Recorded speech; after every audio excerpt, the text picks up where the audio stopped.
How are we doing today? You're feeling a little bit better about life, right? I know I'm certainly feeling a little bit more positive about life. Of course, we have a lot to go through tonight, my friends, and I mean a lot. We're going to be talking about the breaking news around Liverpool's interest in Federico Chiesa. We're going to be asking, is Joe Gomez really going to leave? And lots more over the next couple of hours. So yeah, let's have at it. I want to start off by just echoing the sentiment from Mark here with this super chat as well. We did lose Sven-Göran Eriksson today, and the world has lost a real good footballing person. So again, our sincere condolences to everybody that's met Sven, his family, anyone that's worked with him, and just the football world in general. It was we knew it was coming, of course, but it's always a sad day when you lose somebody in the game like that. So our thoughts, our best wishes and our love are of course with Sven-Göran Eriksson and all of his, well, Sven-Göran Eriksson's family, I should say. Right, my friends, look, there's a lot of unpacking to do here this evening, isn't there? We're going to be talking about the breaking news. We're going to be asking, is it realistic? We're going to be asking, is it the right move? And lots of other bits and pieces. So before we get stuck into it, I'm just going to give you my take on these things. And again, a shout out to anyone who wants to come to our live shows. Don't forget you can get your tickets with the link at the top of the chat and in the description. We're going to be live in Liverpool November 15th. So I want to get that out there early doors. Right. So do you guys remember earlier on in the window, I said to you guys, somebody is going to get a bargain with Federico Chiesa. Now, I want to just make my feelings on this situation clear at the start of the stream. I don't know if this gets followed up with an offer. I don't know if Liverpool will sign Federico Chiesa, but I view this as one of those opportunistic signings that we've heard so much about. Remember when we signed Shaqiri, I think Barry it was, or somebody on X said similar type thing. That's exactly how I feel about this situation. If Liverpool can bring in Federico Chiesa for 10, 12 million pound, I think that is clever. I think personally that is worth the risk of his form and his injuries. This would be increased competition across the front line, and I think this is just a good piece of business if it happens. And it is a big if. You've got lots of journalists writing about it. David Lynch has been writing on his Substack. Paul Joyce has been writing about it for the Times, and all of them just saying that this is still exploratory at this moment in time, but Liverpool's interest in Chiesa certainly is sincere at this point. Now, I'm going to go through all of your super chats and comments tonight, but I think this, to me, it doesn't sort out central defensive midfield, it doesn't sort out centre back, and I'm not trying to say it does, but it is a signing that I could certainly get behind for the right numbers. But it doesn't sort out the issues that we need to. And hopefully tonight we figure out the centre-back situation. So let's get a couple of super chats on the go. And thank you again to those people who are sending them in. Joe said, Craig, if we sell Gomez to Palace, do we get Gay? So, look, it's an obvious question to ask. And it's a fair question to ask. Again, I can only be as honest as I can be, mate. I would be very surprised if Liverpool go in and buy Mark Gay, especially at the numbers that we're seeing mentioned. Newcastle have put in a £65 million offer and they haven't even had that accepted yet. So I really don't know what the option is at centre back. David doesn't know who the option is at centre back, but it does seem as though, like we've said all summer, it is very likely we could see Joe Gomez depart, and you would have to imagine that we wouldn't be stupid enough to let a versatile defender like Joe depart unless we knew we had a bona fide replacement ready to come in. Now that's where I'm of no help to you right now, Joe. I don't know who that centre-back could be. But you may or may not have seen the interview we did with David earlier on. He seems very strong that there's a good possibility Gomez could depart in this window. Palace, as you've seen written tonight by many journalists, are certainly leading the race. Villa, name has been mentioned as well. I don't know who we replace him with, but we better replace him. And I've said this last night and I'm going to stand over it now. Joe Gomez is 1.5 players to me. He's not just a one replacement. And I'm also going to go as far as to say I still feel you need 5 senior centre-backs to go through a season like this. So losing Gomez and replacing him, I still don't see that as being enough to keep me happy, personally. But, again, I'm just happy that there's movement at this point of the window. A right-footed winger seems a strange signing. I mean, it does and it doesn't. It gives us another option if Mohamed Salah picks up an injury or we wanted to play in a different way And again, it isn't a priority, you're right. It isn't the position that most of us would say we need to make a signing in. Absolutely agree with that, my man. But it is an astute piece of business for the right number. I have to say, I think it's worth the punt. Think of it like Shaqiri when we took that chance. You might not get a whole season of glorious moments, but might give you a little bit of cover, or certainly might increase competition, which in itself I would say wouldn't be a bad thing. Right, Jules Verne. Lots of love from the Explorer. How are we, sir? Did you see Federico as a long-term solution for Diaz or Salah? Heard he loves the left side. What happens to Cody and possibly Gordon? So, what I would view, and again, I'm guessing at this point, mate, because I don't know what the club stance is, but I would just view this as an opportunistic signing. Somebody that can play across the front line, somebody that will give us options, somebody that will give us cover. And I think it'll come down to the wages, personally. I believe he's on about 180 grand a week at Juventus. Now, don't quote me on that because that could be wrong. But it might come down to the wages. Now, of course, Barcelona are going to be sniffing around and interested as well. But do Barcelona have the ability to get the deal over the line? Well, I would suggest no at this moment in time. They can't even register Dani Olmo. So I don't know how they're going to quickly be able to sort out a deal for Federico Chiesa to come in and play. Liverpool's interest does go back a few years. Ourselves and Chelsea were looking at him, I think, 2-3 years ago. The numbers at that stage were about £80 million. And now you have the possibility of signing Federico Chiesa for about 10 million quid. And he's had a good season. I think he made 33 appearances last campaign, so was able to play without any serious injury concerns. Now, you can talk about his form, of course, but look, it's one of those opportunistic signings that we've heard about all summer. But let's see. Let's see if we do follow it up. Because right now it is just conjecture. And we are one of a number of clubs looking. So let's wait and see what happens. Let's take you through what the journalists are saying about it, though. We'll start off with Fabrizio Romano, who did break the story. He said, where is Romano's post? Where is it gone? There it is. So Fabrizio Romano earlier on said, exclusive, Liverpool make initial approach for Federico Chiesa as a possible option for the final days of the transfer window. Chiesa available on the market as Juve want to find a solution, and Liverpool made contact today. Liverpool exploring the options of the deal as Chiesa would be keen on a Premier League move. On top of this, LFC Transfer Room reminded us of our interest 3 years ago.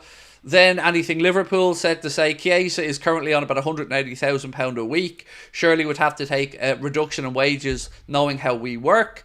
On top of this, there was Dave O.C. Kopp said Crystal Palace are leading the race to sign Gomez, and we'll talk about that later on. Paul Joyce then came out to say Liverpool are weighing up interest in Juventus Federico Chiesa. That's for The Times, as per Fabrizio Romano as well. Then we'd Lewis Steele say Liverpool admire Chiesa and are weighing up a move for the winger. Nothing is advanced at this stage. Then we followed up with that from Paul Gorst of The Echo saying Liverpool are weighing up a move for Federico Chiesa. The Juventus forward would fit the opportunistic model discussed earlier this summer. Now I'm going to read you a little piece from David Lynch's Substack, which I would urge you all to subscribe to if you are into the written content world. I certainly always enjoy an article. He said 26-year-old is available. We know that Thiago Motta has told him he's surplus to requirements at Juventus. So it's always been a case that somebody's going to get a bargain in this window. David writes in his piece on his Substack, David Lynch, to say Anfield sources insist that talks are currently only at an exploratory stage as they consider a number of potential targets. There is now an increased concrete possibility that Chiesa arrives before the deadline on August 30th. He would also arrive off the back of a season where he made 33 Serie A appearances. So, funnily enough, this broke about an hour after we sat down with David and had an interview with him and we spoke about the transfer window. So, I'm still catching up on this one. We are getting news every couple of minutes in on this. So, do stick with us over the course of the next few hours because we're going to give you the very latest. Now, I would ask a small favour if I could be so bold. Do hit that subscribe button if you're new to us. Don't forget to get the likes up as well. Regular viewers will know we're on this brilliant run of having 1,000+ likes on every live stream. We'd love your support to get there again tonight. Craig, if they sell Gomez, wouldn't Gordon be the next option? Plus, don't you think we need to reinforce the back for Rob or Virgil? So, if we sell Joe Gomez, you have to have a top-notch centre-back ready to go. You have to. You cannot go into the season with Kanade, who has been really good since we've started, but could pick up a knock or two, and then just Kwanzaa and Virgil. Let's be honest about Nat Phillips. We all know that Nat Phillips could be utilised, but isn't good enough ultimately, and the club will let his contract run down, and he will leave at the end of the season. So we have to bring in a replacement for Joe if he goes. Now, Crystal Palace obviously are looking for centre-backs. We know that. They have already lost Anderson. They may lose Mark Gay. And then for Liverpool, it could be a case of what Joe wants to do. But if we sell Joe without a replacement, this will be one of the most idiotic windows ever. But I can't imagine the club will be that foolish. Harry, let me just get your comment up as well, mate. And with regards to the rest of your post, Jules, sorry. Every time I speak with David, and he does say this is just his own gut feeling, he's still convinced we could see something on the left side of the defence with regards to Costas and maybe Aït-Nouri possibly. So again, we could have a hectic last few days of this window, which is, let's be honest, the best outcome we could hope for as we sit here. Absolutely, we can all talk about the window and how frustrated and disappointed we've been. But if we get some stuff done at the end, at least that will give us a bit of a positive vibe heading into the remainder of the campaign. But it is all about those all-important names, right, and who they are. Harry Klein, I can see how Chiesa fits, but feels cheap. It is. It is cheap. And I've no problem with that. Like, I've said so many times that I've never understood all the links all summer to us and a forward, and there have been many of them. But this, really, for 10 million quid, let's say, worst case scenario, he comes in, plays for us for 2 years and does okay. There's definitely a profit to be made down the line there, because you're still looking at somebody who at that point to be, 28?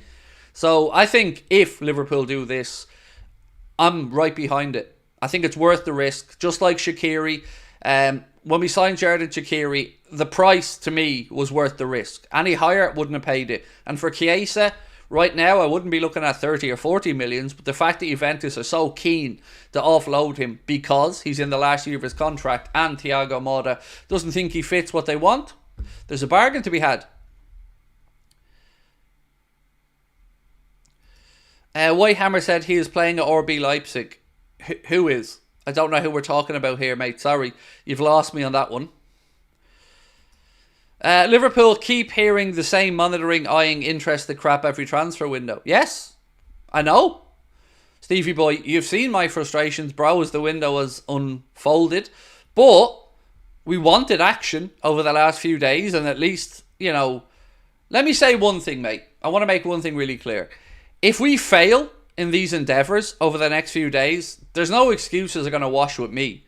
This can be another manipulation. This better be a case of get your centre-back in, get Mamardashvili finished up, which it looks like it pretty much is, and then make sure that you get Chiesa if you want him. Other than that, let's wait and see. It does set itself up to be an interesting end to the window nonetheless. And Nevlin said, can you do a poll on whether Trent stays or goes? Genuinely concerned. Could you also cover the Eze story as well? Gomez swap Eze excites me. So, again, we covered this in the interview with David Lynch earlier. He doesn't believe there's any real substance to the Eze links, and I understand where he's coming from. But he did also say this is football, and football can be crazy, so never rule anything out fully. With regards to the Trent thing, yeah, I'll stick that poll up now while I think of it, mate. 1 second. So, I'm going to ask the question, will Trent still be a Liverpool player next season? I think that's the easiest way to describe it. 1 sec, let me get the poll up.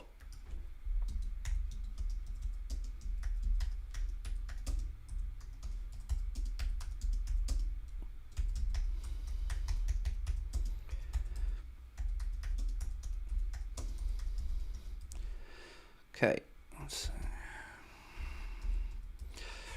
Right, so question, will Trent still be a Liverpool player next season? Simple yes or no vote. I will leave that running in the background while the stream goes on. Harry, thank you, Harry, for your super chat. Said, I'd love Bajcetic to go on loan to Leverkusen so he can learn the double pivot and involve Bajcetic in a Hincapié deal who could play at left back and left centre back. So the two names that I've seen for Stefan and a potential loan are Valencia and Celta Vigo. Real Sociedad were mentioned at one point as well, and I don't know if Well, do you know what? If I'm Liverpool, I'm telling Sociedad to do one at this point. I would rather loan him elsewhere than to Sociedad after the whole... or unless we pretend to Sociedad that we're going to loan him, but then say he has a fear of mountains and he doesn't like the idea of going to somewhere so pretty, it freaks him out a little. But by Cečić, I think a loan you may see before the window closes. Eze wants Liverpool, I've just read that. So again, on me, and we'll do an Eze poll as well. We'll do that next, JJR. Don't worry about that, bro. So yeah, look, I don't know on Eze. David Lynch hadn't heard anything from the club, which again doesn't say it is or isn't possible. I haven't seen or heard anything other than the story that I think, is it Dave O'Seek? No, actually it was Miguel Delaney, wasn't it? Miguel Delaney yesterday mentioned Eze, but he did say he was writing the piece from a Crystal Palace perspective, and I don't know if there's anything to it or not. That's my sincere, honest answer. What I would say though is, again, thank you to everyone that's joining us tonight. We are going to have news over the course of the next 90 minutes or so. So sit yourselves down, put the kettle on, relax, and I'll do my best to keep you up to date with exactly where we're at. Danny LaRue, thank you for your super chat, Danny. Said, evening Craig, hope you're well mate. Totally agree with you on Chiesa. For that money, it's absolutely worth the risk. And we all know who else will love that price too. Yes, he does love a bargain, does old cheap John, but... to be fair, there's a couple of things that make me think that this could happen. Now, I don't know. I'm not saying it will. But I'm thinking about Richard Hughes and his background in Italian football and his connections in Italian football. You're thinking about the possibility of it being a good value signing, of course, as well. A player that we did keep track of years ago and flirt with putting a bid in for. Sometimes things come along that are just too good to pass up. And where I think the real stumbling block here could be on the wages. Because if he is on 180 grand a week, do Liverpool give him 180 grand a week? I mean, I'd be very surprised. I don't know if he's open to taking a cut in his wages. I don't know if Barcelona are going to be in his ear, promising him the sun, moon and stars. But can they register him? Can they free up enough money? I don't know the answer to some of these questions, but the transfer fee is certainly not going to be an issue. Akko said we need a finisher. Jonathan David is perfect. Personally, I don't think Jonathan David is good enough, but I do understand your point. I said something yesterday about Goalkeeper, and look, this is big for Darwin because right now he's second choice behind Diogo, and understandably, deservedly, Darwin has to buckle down and figure it out and prove that he's dependable and prove that when he comes on, he can do a job. I'm not saying this to take low shots at Darwin, but we had one offside in that game yesterday. One. You know who it was. One offside in the whole game, and it was the laziest, most avoidable offside you're ever going to see, and it was from Darwin. And he needs to sort that out. Yes, we can't depend on Diogo for the entire season because he'll probably pick up a knock or two. But right now, that is his jersey, and it is up to Darwin to knuckle down and prove to the manager that he's ready to go. I'd happily take Chiesa on the cheap as we need more depth and he can play across the front three.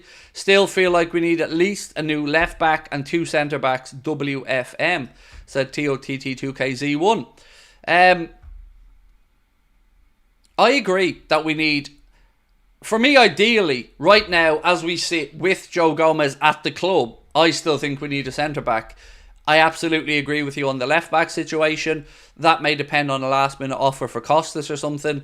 The midfield situation, I don't see getting resolved between now and the end of the window unless they pull off a blinder that we're not sure of. So we're going to have to wait and see on that one. But at least we are getting some news coming out now about Liverpool actually getting their finger out and doing something. Bayer Leverkusen have made an offer to take Tyler Morton on loan. That's a story that's just breaking as well. Anfield Sector, credit them, posting and crediting Paul Joyce. They say, breaking, Bayer Leverkusen have made an offer to take Tyler Morton on loan. And Liverpool should absolutely jump at that opportunity for various reasons. One, if Liverpool do intend to sell him in the future, then a Champions League campaign with the defending Bundesliga champions will do absolutely no harm. And other scenario, if he goes there and excels, well then Liverpool have just gained an invaluable bit of experience for a youngster that they can bring back in. So, and there's of course the Xabi Alonso factor there as well. So I'm all over that. Absolutely, let's go. Send Tyler Morton on loan. Yeah, I think that'll be a good move all around. So, before we get stuck into the rest of the news, again, a bit of shameless self-promotion. We are going to be live in Liverpool. And who wants to miss out on a night like that you see on the screen right there? So, November 15th, Hot Water Comedy Club. Myself, Mr. Paddy Doyle Music, Mr. Carl Porter Comedian. We're going to be there for one night only. If you want to come and see us, you can get your tickets with the link at the top of the chat or in the description. Right. Why is everyone hating on Chiesa? Because people just love to piss and moan. But, let's be fair. Anybody who is saying this isn't the business we should be looking to get sorted first, we have other priorities, I absolutely understand. I absolutely 100% understand where they're coming from. So let's wait and see. That's all I can say to you right now. Because we need a centre-back. It looks as if, and I'm not saying this is right, but it certainly looks as if it could be Gomez out, a centre-back in. That's the way it looks at this moment in time. Who comes up with a deal that's worth it for Joe, and can we get a replacement? Well, that's something that we're going to have to discuss, of course. Chiesa is a fantastic player. Look, I'd be all over it. And this isn't a reactionary thing from me. I've been talking about somebody, and I never knew it was going to be us or not, all summer. How many times have I said to you guys on here, somebody's going to get a bargain with Chiesa. I can't believe someone hasn't jumped all over it. It bangs the Spurs. I believe I said something along those lines.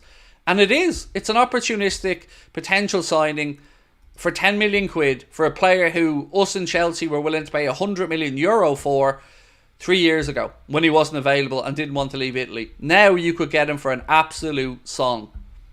Craig, has Paul Joyce or Ornstein spoken? Yes, Paul Joyce has confirmed Liverpool's interest in Federico Chiesa. James Pearce from The Athletic has again confirmed it, but of course it wouldn't be a James Pearce post without a little negative twist at the end. James Pearce posted or wrote to say, Liverpool sources maintain the club's interest in Chiesa is exploratory, as it is with several other players who could be transfer targets in this window. So I'm going to be honest and say, this window has made me lose an immense amount of respect for James Pearce. His credibility's in the toilet as far as I'm concerned, and I say that with a heavy heart. He wrote knowingly that Liverpool aren't going to look to bring in a goalkeeper in this market when we all knew we were. We all knew that we were already talking with Mamardashvili and Valencia. And that to me, that was the point at which I just said, I'm not paying attention to James Pearce's transfer stuff anymore. I still like his work. I still think he's a lovely guy. But the credibility aspect of it for some journalists has just gone out the window in this transfer window, because to say that and then knowing we were, as I said, it annoys me, and I say it with a heavy heart because I like James Pearce. Right. The detective said, still think we're short in midfield considering Slot doesn't fancy Endo and with Bajcetic potentially going on loan. Just an injury or two and we have a problem. We saw with the Jones niggle yesterday. I agree with you, mate. The fact that we look like we're going through this window without bringing in a midfielder is frustrating to say the least. The Zubamendi deal, if we could have pulled it off, it would have been great. We all would have been happy, but we didn't. And now we're into year number 3 without being able to solve this problem. And I don't, unless the club are working on something nobody knows about, I don't expect it to be done before Friday at 11 o'clock. So we're going to have to just talk about what is possible at this point. And what is possible is certainly a centre-back. The Mamardashvili deal will be completed very soon. He's already done his medical and passed it. They've already agreed I think the only thing that remains at this moment in time is one small little aspect of it that will get figured out very soon. So he'll be a Liverpool player next year. And then we've got to talk about the centre-back situation and if Chiesa is going to come in or not. Jen, thank you for gifting 5 Anfield Agenda memberships. Gomez Gay swap. I doubt that's possible because Newcastle are willing to pay £65 million. And you even seen Jamie Carragher. Now, I'm not saying Carragher is absolutely right or absolutely wrong, but Jamie Carragher was even hinting that that's a lot of money for Mark Gay. Probably a bit too much money, even though he is homegrown. Look, I'm still hoping that we hear something on Branthwaite. It is more hope than expectation at this point, but I'm hoping we hear something on Branthwaite. But let's wait and see what happens. Right now, if you hear the phrase Gomez is going to go, it has to be because we have someone lined up. Surely to God they aren't that naive to go into a season with 3 centre-backs. Benjamin said, I do love Chiesa, but there is a reason he's not gone. Not sure he stinks of cheap. I can't see any upside to having another Thiago. Furthermore, this doesn't solve anything. So, again, I'm not trying to say Chiesa is the best signing in the world. I just think it's worth the risk. Particularly if you see he played 33 games last year. Which means, it looks like he's shaken off that ACL. You can talk about his form, absolutely. But for the right price, I think I just think it's a good piece of business for somebody. And if it's us, brilliant.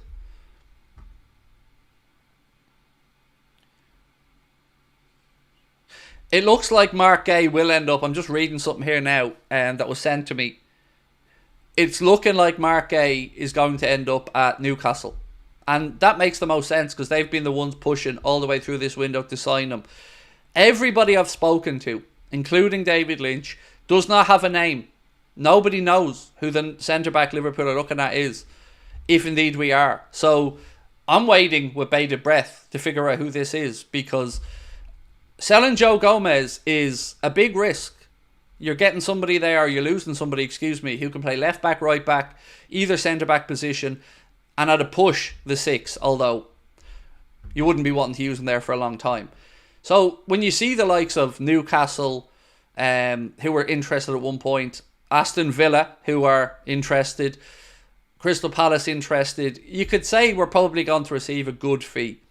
And this would be a deal that Joe wants to go play football. This wouldn't be Liverpool kicking him out the door, but if Joe wants to go and play football and the move works for everybody, why not?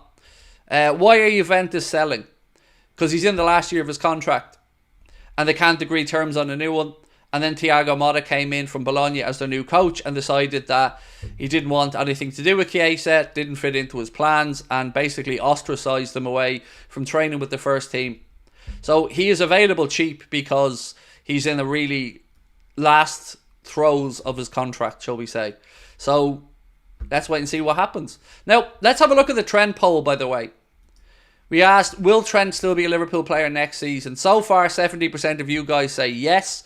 And 30% say no. Speaking with David earlier on, I certainly feel a bit more optimistic about Trent staying. I never felt like yesterday was anything other than just a reaction to being substituted. I didn't think it had a bigger, wider scoping storyline, is probably the right way. But I stand over every single word I've said about it being the absolute height of stupidity not to have Trent sorted at this point. Pontus Berlin, welcome in, mate, and welcome for joining Anfield Agenda FC. Appreciate you. So we're only 78 likes away. So keep hitting that like button. Do subscribe if you're new to the channel as well. If you have any questions, put them into the chat and I'll do my best to get to them. We're going to be bringing you the breaking news as and when it comes. I've got WhatsApp messages coming in here every few minutes from journalists, friends of mine, and of course Connor's working away in the background trying to see what he can figure out as well. You made me feel better, if that's the reason. Whoop whoop. It is the reason, mate. It's always been the reason all summer that Chiesa has been available. He's in the last year of his deal, as I said. They couldn't come to terms and agreement with him. And then Thiago Motta very quickly decided that he surplused the requirements there. So I've just been surprised that it's gone on this long all summer and nobody's come in and signed them. I'm genuinely baffled that nobody's come in so far. Now, Barcelona are still worth keeping an eye on here, but as I've said all along, can they come up with the dough? Well, they can't register Dani Olmo yet, and they've already signed him, agreed a deal for him. Craig, I love your work. Thank you, Milch. Appreciate you. Look, I'm going to say it again. You never need to come in, thank me, praise me for anything. This channel is built off you. Your kindness, your warm-hearted nature, your consistency of being here with us. You are Anfield Agenda. You are the reason we're going to be continuously growing. And I want to say thank you to you guys, because I know what side my bread's buttered on. And every night you guys are in here with kind words, positivity, and a laugh. And I appreciate that, especially on the difficult days. Injury prone. He has had injury concerns, absolutely. Sagan, absolutely. But that's built into the equation, if you want to call it that. You know that risk straight away going in. Remember, this is a player 3 years ago was being spoken about at €100 million. Pontus Berlin said, what have I missed? I've just come in. Well, mate, what you've missed so far is the breaking news from multiple journalists that Liverpool are exploring, and I've got to use my words carefully here, a move for Federico Chiesa of Juventus before the window shuts on Friday. There's also ramped up interest from Crystal Palace in Joe Gomez as a potential replacement for Mark Gay, who it looks like they're about to sell to Newcastle. I have no idea who the replacement would be if we sold Joe Gomez. Honestly, cards on the table, I've no idea. The midfield situation, I don't think it's going to be resolved. The Georgi Mamardashvili deal will be wrapped up in the next 24 hours, most likely. He's already done and passed his medical. Kean said, would you take Simican at Liverpool? So I'm really honest about these things, Kean, and I don't know too much about Mo Simican. I know he's been mentioned and linked to us a bit this summer. We do have a good relationship with the Red Bull brand of clubs. We've certainly done business with them before. And he's somebody anyone I've spoken to has said, at least we've run the rule over. I don't know if that's followed up with a bid or not, mate. I really don't. You could be spot on here, and I wouldn't be able to say to you, yes, that's the name, because I truly don't know. But thank you, Keane, for your super chat and for your comment, mate. I appreciate your support. Hope it's nothing, but Trent's reaction has me scared. His minutes have been threatened over contract negotiations. No. Maybe I'm on my own on this one. But yesterday, when I seen the situation with Trent, it's never good to see. You never want to see a player unhappy. But I stand over Arne Slot making the right decision. This is about saving his legs and preventing injury. The game was won. We were 2-0 up, and he did the very same that he did against Ipswich. Brought him off, brought Conor Bradley on, and this to me I think is very, very good squad management. We don't want to lose any players with injury this season, and anything that the club can do to bypass that possibility or to limit that possibility, I think has to be applauded. So that in itself, yesterday, I think it was the right decision. With his contract situation, look, I'm the same as everybody else. I don't want Trent to leave. I especially don't want him to leave on a free. And I hope and believe that Liverpool are going to put a big contract offer on the table, most likely after the contract or the transfer window closes. Because you can sign up players on new deals that are at your club at any point. Liverpool's focus over the next 4 days is going to be at the end of the window. And after that, you would expect Virgil, Mohamed Salah and Trent negotiations begin in earnest. Although it's still not excusing how late we've left it. It is ridiculous. Jules Verne, and again, thank you so much, mate, for all your super chats tonight. You're very kind. So it's looking like Ryan Gravenberch is the central defensive midfield option at least till January. How do you see us against United on Sunday? Looks like a battle. So let me start with the first part of that question. Yes, at this moment in time, it looks like, unless the club pulls something out of the bag, it's going to be Ryan Gravenberch. I would say, even thinking about January is probably optimistic. I would almost imagine it'll be next summer before we see anything happen there. If we don't get it done before Friday. Second part of your comment about Manchester United this weekend. Look, let's be honest about this. We're a better team than Manchester United. But that means nothing. We've seen form go out the window in these games at Old Trafford and Anfield many times. And Manchester United are going to be a wounded animal. They were beaten, obviously, by Brighton. Pressure's already starting to mount up a little bit on Ten Hag. Their fans are going to want to go into the international break beating us, of course. We're going to want to go and beat them. So it's a massive, massive game. And right now, as I sit here, I'm leaning to a slender Liverpool victory. But again, as I said, I expected us to beat them last season as well, and we did manage to do it. So we're a better team than them. That's all I'm going to say. If both teams show up and play to their best, we win that game. But we're going to have to wait and see. Right, let's get some of your comments. So I love Trent, want him to stay, but not a good look from the vice captain, not a good example. I understand that perspective, Sharon, of course. Do you know, it wasn't so much, Sharon, that the part when he was substituted that got me.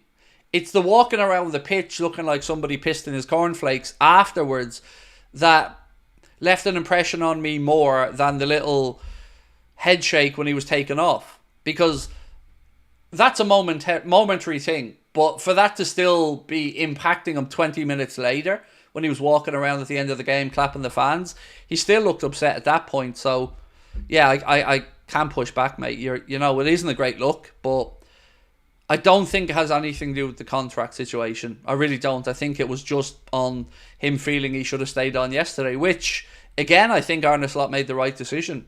So I'm backing the manager, because we need to make sure that these guys' minutes are managed, because it's an extended season after a shortened summer for them. Trent only had 3 weeks holidays, and he's straight back into another long, grueling campaign. So Arne's just trying to look out for the squad. How about Koopmeiners? So, as we've said all summer, he wants Juventus. Juventus want him, and I think they get that done. It's going right down to the wire. They have an offer in Juventus, and it's up to Atalanta, but I've never believed Liverpool were in all summer, and it looks like he's basically told Juventus in the media he wants to go to Juventus. It's a crazy day. Please give Craig your patience. Yes, exactly. I'm trying to go through every comment I can. So Scott said no one is happy coming off. Exactly. And look, mate, I said it yesterday. I don't mind a player being a bit annoyed coming off. It doesn't bother me in the slightest. I'd probably have got the hump coming off as a player as well. But I can understand the reasons the manager did it. And, this channel's been accused of being sensationalist quite a lot.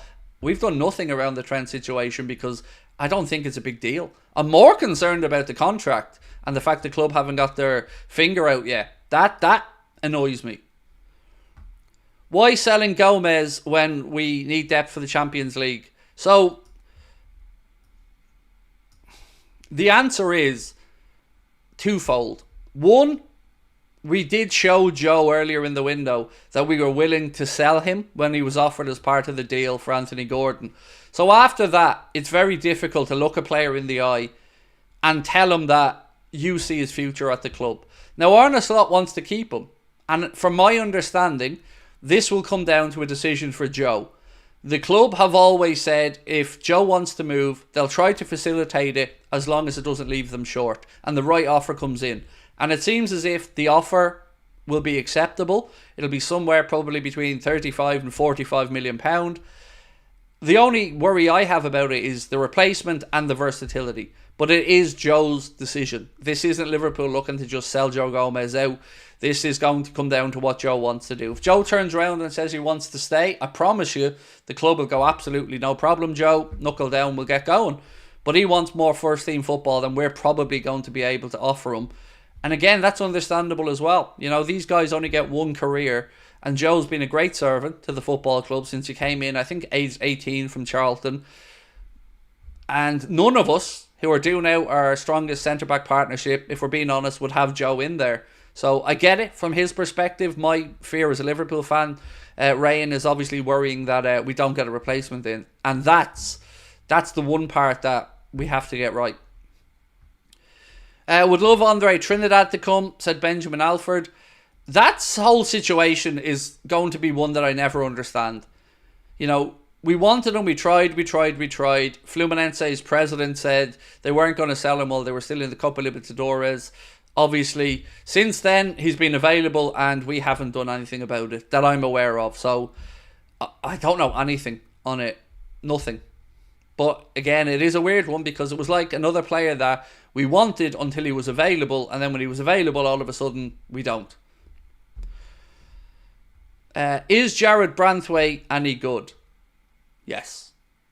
Look, I would go as far as to say, in my opinion, 65 or 70 million pound for Jared Branthwaite would be a very good deal. I rate him really highly. Always have since he broke through, went on loan to Germany. He looks the real deal.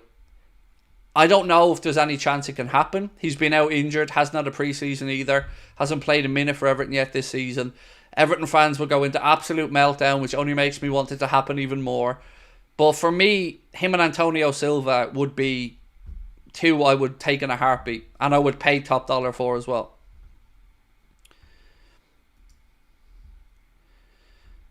Just saw the spending chart. We're 20th and bottom with £0 spent. I'd go a bit further than that, Nick, mate. We've brought in money. You know, we've added to the coffers in this window through the money from Dominic Solanke in the sale from Bournemouth to Spurs, through the sale of Fabio Carvalho, Sepp van den Berg, Bobby Clark obviously going across to Red Bull Salzburg, and a couple of other few bits and pieces, and the wages we've already saved. AJ94, thank you. You didn't put a comment in, my friend, but I really do appreciate your super chat nonetheless, mate. Thank you. Right, let's get through more of your comments. As I said, let me just read you through what I have here in front of me anyway. So I'm going all the way back to the start of the day. So, of course, we started today with the sad news that Sven-Göran Eriksson has passed away. And, of course, we all pay our respects to Sven and his legacy. Then we had confirmation from Romano that Marmadarshvili to Liverpool is a done deal. Contract valid for 6 years, so 1 year loan at Valencia and then 5 years at Liverpool. €30 million fixed fee and €5 million in achievable add-ons. Joining Liverpool in July 2025 and 10% future sell-on clause for Valencia in that deal. Marmadarshvili has already undergone his medical and, from what I understand, passed his medical today.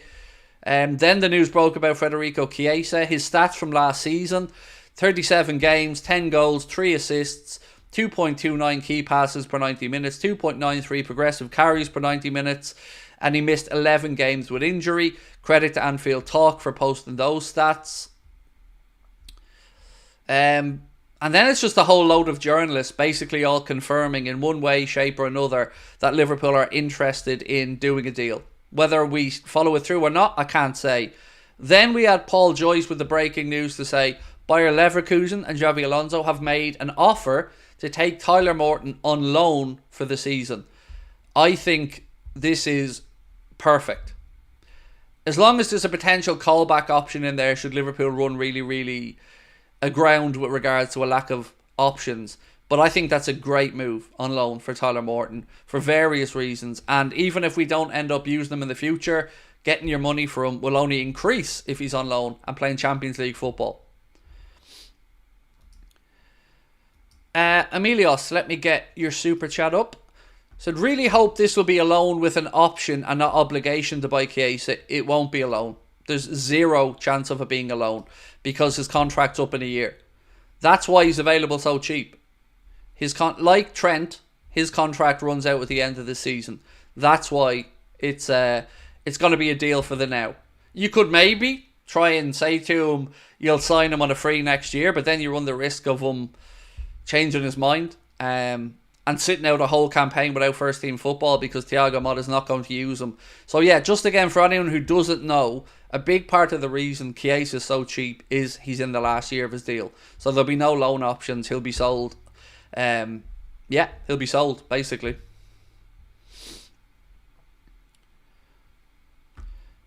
Branthwaite is hilariously overpriced. Wouldn't go near him for how much the bidders want. Again, look, I respect your opinion, mate. It is all about opinions. Henderson, Gilbraith. For me, I think he is the next big English centre-back. And I really, really like him. And I've been really, really impressed whenever I've watched them play. And you do pay a premium, obviously, for homegrown talent. That's a given. It's just how much of that premium you're willing to pay. And look, I don't know for a fact that there's even a potential for Branthwaite. It's just been spoken about a bit. Money went down on it in the bookies. I've certainly heard nothing concrete to say that we're about to put a bid in or anything like that. Eddie Howe, not sure if Gordon will leave, claiming he ain't a fortune teller. So, on the Anthony Gordon thing, even if he signs a new deal at Newcastle, I'm still very, very much convinced that he only signs that deal if there's a clause, if Liverpool come knocking, because the affection is there from both sides, from Liverpool and the player. And again, remember, he's inside the last 2 years of his Newcastle deal right now. So, he has leverage here. Newcastle will have 1 year to go with him at the end of this season because they very, very stupidly signed him on a 3.5-year deal when he came in. I can't believe they did that. I didn't even know about it until David Leeds said it to me. But yeah, madness. So, my friends, look, do keep hitting that subscribe button if you're new to the channel. Welcome in if you're with us for the first time. And especially if you're one of those people that thought I was just an angry lunatic from clips on social media. I always love when people come in and we get a chance to actually get to know them a little bit better. So, welcome in if you are all with us for the first time. We really do appreciate you being here with us on what is looking to be a busy end to this summer's transfer window. Klopp tried to get Chiesa on 3 or 4 occasions. Yes, and as I mentioned, for much higher figures back then. Do I think Independent will come to Liverpool? Honestly, I've said this all night. I have no idea on the centre-back. None. I could say and make an argument as to why it would be a decent deal, alright. Loads of people very fond of Pierre Independent.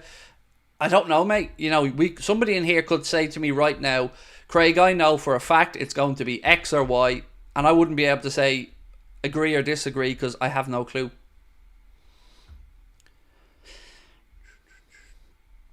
Gordon plays left side but can play right side as well. Again, don't stress too much about where somebody plays right now. It's an indicator, but we've seen in the past, even at Liverpool, when we brought in Sadio Mane, he was a right winger until he wasn't, and he became a very good left winger. So again, I wouldn't overthink where they play. Leave that to the manager and the recruitment team. Thoughts on Diamande? Really good.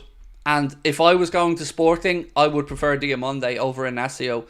I remember speaking with David Lynch, I think before we went on stage for the Liverpool show, and we were talking about Diamande, and he said that certainly Liverpool had looked at Diamande.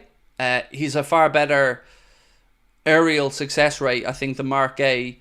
Plays on the right side of a back three for Sporting Lisbon. But, I mean, if I remember correctly as well, I think it's a 65 or 70 million euro release clause in his Sporting Lisbon contract. So, Gordon played right side this week and he scored, said Phil Cox. I remember him scoring from the right, but I wasn't really watching the game, so I don't know where he started. We do not need Anthony Gordon at Liverpool. Again, this is not me telling you what I want to happen. I'm telling you what the club are interested in. We can all argue about whether we think it's right or wrong. That's absolutely fine. But the interest in Anthony Gordon is really sincere from both sides. That's, again, whether you think it's right or wrong, that's up to you to decide. But it is legit. Do you think Anfield was quiet due to being annoyed with FSG? So, I was reading up on this actually, Benjamin, and I'm glad you brought it up. So, as I always do, I drop into the Echo comment section, the Athletic comment section, and others just to see how fans are feeling. And in the Echo comment section, right underneath the post that said, Anfield was quiet today for Slot, what's going on? You know what I'm about to say, don't you? It was the tourist fault. Too many tourists, too many non-locals there. And here's the thing that I don't think these geniuses realise. How many people inside Anfield are season ticket holders? The vast majority, I would say.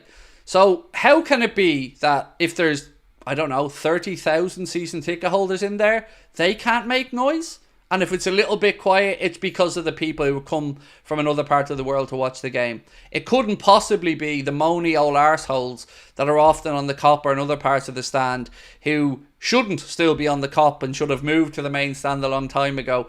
And I've seen them and I've heard them, and this lazy get out of jail free card to blame tourists is an absolute piss take.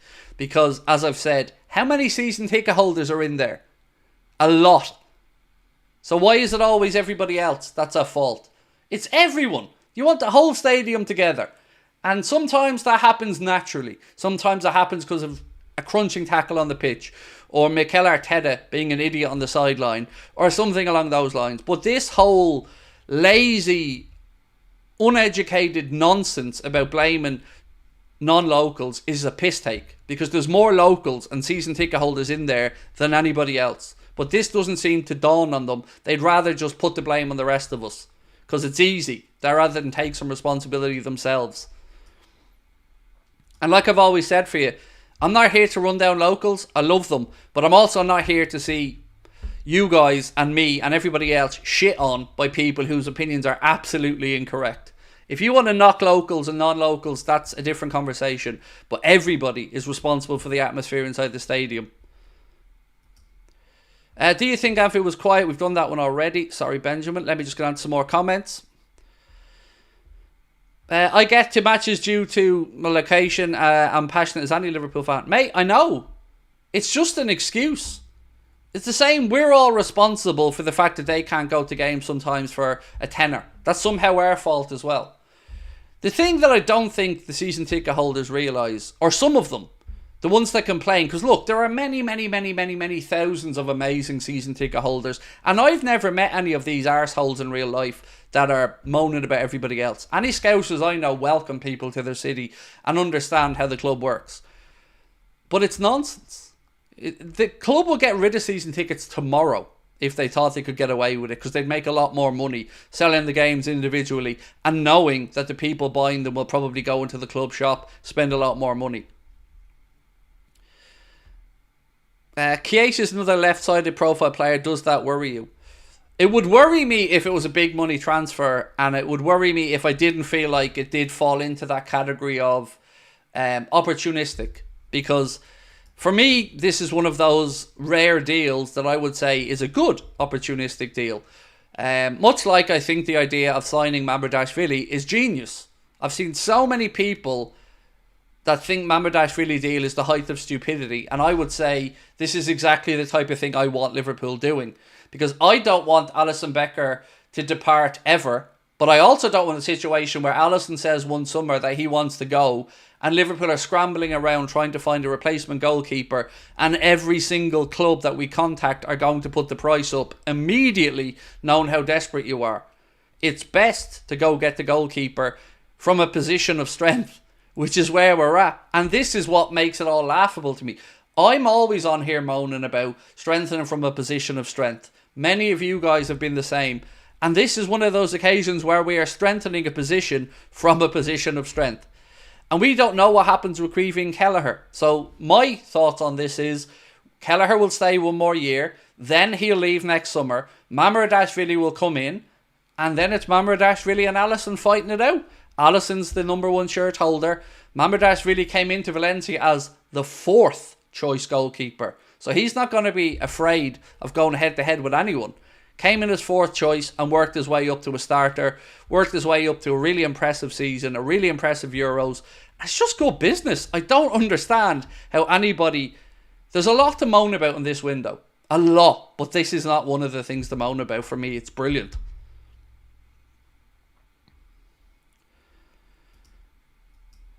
What's the best way to get Liverpool tickets? Look, I'm going to be honest with you. I would never say to anybody to buy it off any of these lads on social media. You're taking your chances. It's a risk. It might work, it might not. There is no shortcuts, unfortunately, unless you happen to know somebody. It is pay for a hospitality ticket, buy yourself a membership, go into the ballots and hope you can get something that way. It's not easy. Even like you would assume I would have the ability to get tickets to any game I want. I don't. And I have enough contacts at this point where even they're struggling at times. So I don't know of anywhere where I could say, mate, you'll get a ticket at a reasonable price here or there. I wish I had an answer for you, but I don't want to send you somewhere where you're going to be fleeced either. Benjamin said, I found Kara's comment on the style of footy as boring, strange. I thought it was electric. We are used to a certain style under Jurgen, but that style also has its drawbacks, and injury and fatigue and sometimes being a little too open for counter-attacks have been one of the things that was a problem. How anybody can look at the second half against Brentford and that movement and that goal that nearly was but wasn't and think boring, I don't know. I thought it was breathtaking. I thought some of the football we played in and around their penalty area was exquisite. I thought our goal was amazing. The first one, very Jurgen Klopp-esque in its counter-attacking ways. But yeah, I'm with you, mate. I disagree. I don't think it was boring at all. I think give me boring keeping the football until we have the right pass on, rather than taking chances and pinging long diagonals for the sake of it. I like it. I like the way we're building up under Arne Slot, and I think it's going to mean that we're going to make less mistakes in possession as well. So, yeah, for me, I'm enjoying the differences. I'm enjoying getting used to the system. And I'm enjoying the football, particularly in the 2 second halves so far. Chiesa can comfortably play on the right. He did in the Euro, so I think he'll be used as cover for Mo. That was my thought process when I heard about the news as well, mate. And, you know, I've been, maybe you don't know, but I've been quite vocal on the fact that we don't have any competition for Mo. Ben Doak isn't there yet. There's talk of a loan or a sale for him. And I've always said, not having competition for anybody isn't good. Even if you know you're not going to oust Mo.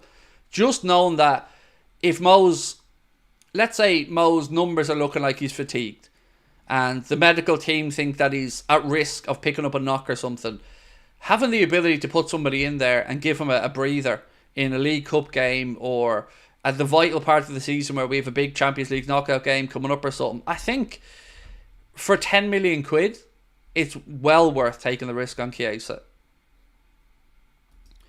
David Massett said, clever from Slot about saving legs because he knows we are an injury-prone team. Exactly. And to go back to what we spoke about earlier with David Lynch as well, Ruben Peters and Arne Slot had over a 90% availability rate at Feyenoord for his first-team players. That is very, very good. And if he can figure out a way to limit our injuries, that's surely only a good thing. And taking Trent off with 17 minutes plus injury time to go in a game that's already won, and giving Conor Bradley, who we all believe is more than good enough anyway, minutes, I just see that as a positive. Because there will be times in this season where we've 2 games a week and the minutes will catch up on them. And as again, on top of that, this has been a short summer. Trent's only had 3 weeks off. He was away with England for the Euros. I like these substitutions. I think they're brilliant. Chiesa has played the majority of his career at right wing. For 10 million, he'd be brilliant backup to Mo. Give him rest and play the cup games, just 26 as well. Exactly, Pranav. Worst case scenario, bro. You bring him in, maybe it doesn't work out for a year or so. You're going to get your money back. You're going to make a profit on him in a year or two's time.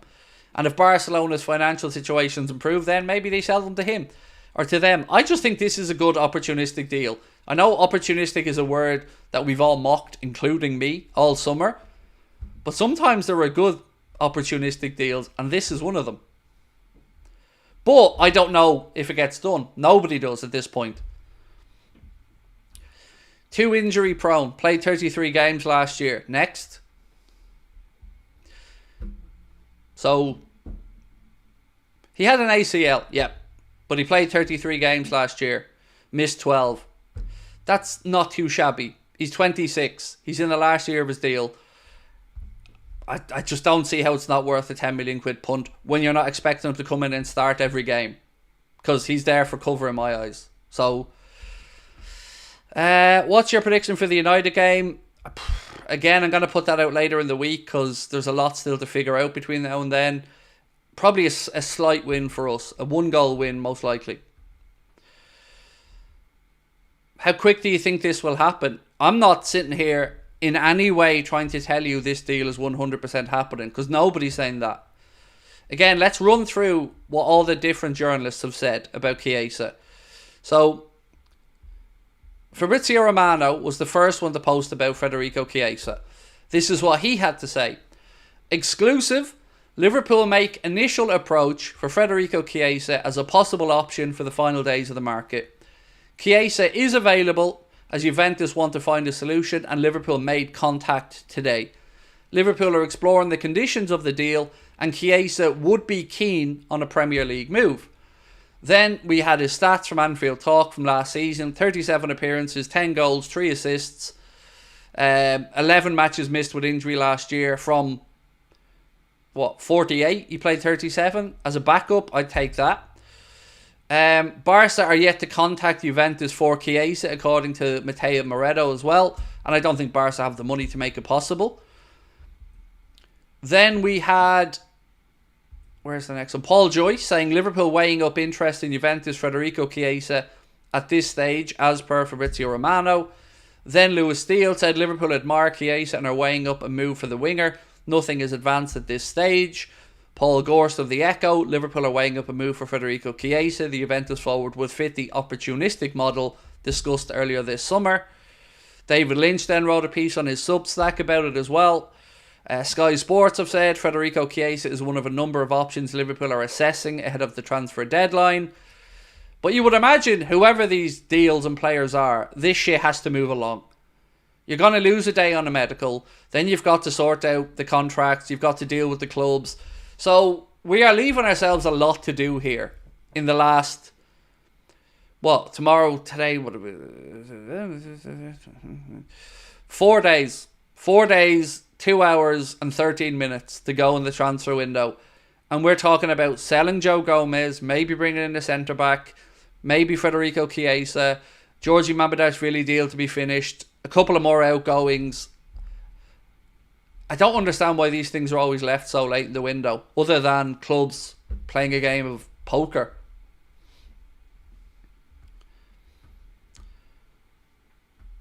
Sky exclusive. Sky have just said that Liverpool have made inquiries. Sky have never had a fucking exclusive. Are you mad? Sky are about 2 hours behind Twitter.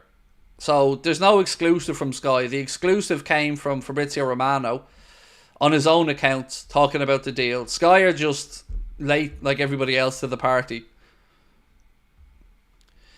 It is a risk leaving it too long. Again, it is. So look, we've done the Trent poll.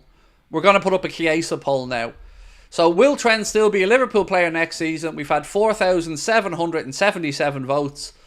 And 71% of the Anfield Agenda audience believe that Trent Alexander-Arnold will indeed be a Liverpool player at the start of next season.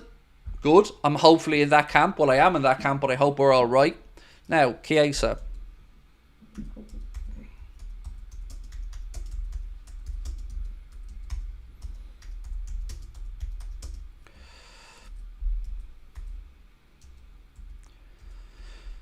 Right, so question. Should we sign Chiesa for £10 million? Again, it's a straightforward yes or no poll. What's this one? So, more confirmation about Crystal Palace looking to sign Joe Gomez. Now Sky's Darmay Sheth and a couple of others, I think Michael Bridge, are saying what others have said. Dave O.C. Kopp came out with it earlier on as well. And it looks like Palace are looking to bring in Joe Gomez to replace Anderson and or Mark Gay.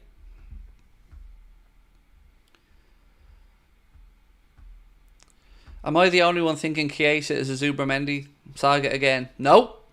It's very different because in Chiesa you've got a club who are desperate to bring in money, who've already sent him away from the first team and told him he isn't part of Thiago Motta's plans. He's also in the last year of his Juventus contract. So, no, this is a very different one. If the player himself wants to move, and that I can't speak to, it's a very easy deal to get done.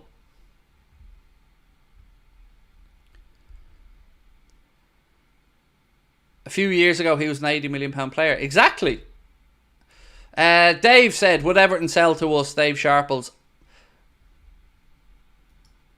I mean, it wouldn't be the preference, Dave. And I don't hold much hope of Branthwaite, but I think there's been something like 15 deals between the two clubs, so it is possible. It's not really like Manchester United where we just don't do business.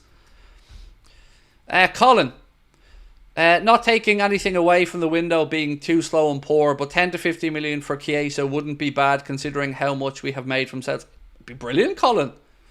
I have no issues with the deal whatsoever, mate. So here we go. Aaron has just said, Fabrizio Romano just retweeted Coop Miners to Juve using Chiesa funds. So, as I've said all summer, I did say to you guys that it's going to be Coop Miners to Juventus. I didn't know about this, but I have said all summer that somebody could get themselves a bargain for Chiesa, hoping maybe we were interested, but never having any information to believe we were. Then today when it dropped, I just thought, good deal. That's genuinely how I feel about this if it comes through for the right price. Do you think we sign a centre-back only if we sell Joe Gomez? That's the impression I'm getting. Again, never say never, but speaking with David Lynch earlier on the channel, it certainly feels like if Gomez leaves, then yes. If Gomez stays, probably not. But again, 4 days we'll know for sure, won't we?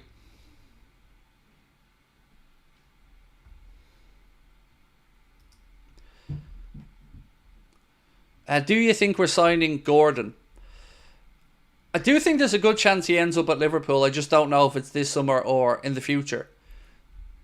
You know, I don't know the answer to that. If we're looking to bring in Federico Chiesa, I would be very, very, very, very, very surprised if we brought in another forward in this window. We don't need one, quite frankly. And as much as I'm excited about this and Mamardashvili, I can't hide my frustration unless we get at least a centre-back and or a midfielder in. You know, it's great adding other bits of quality into the squad, but we still need to focus on the two main areas for concern for us, which was central midfield and centre-back. And I still won't feel entirely happy if we sell Gomez and bring in another centre-back. I'd still feel like we're probably running the risk of being one short. Do you think Gomez plus money for Wharton? I mean, do I think it's possible? Probably not. Would I do it? Absolutely. My understanding of the Adam Wharton situation is that he's been looked at by a load of clubs, including Manchester City. Most of them have a view that it'll be next summer before Palace are willing to do business. But I mean, if there's any chance of that deal being possible, mate, I think I'd be very much on board with bringing in Adam Wharton, yes.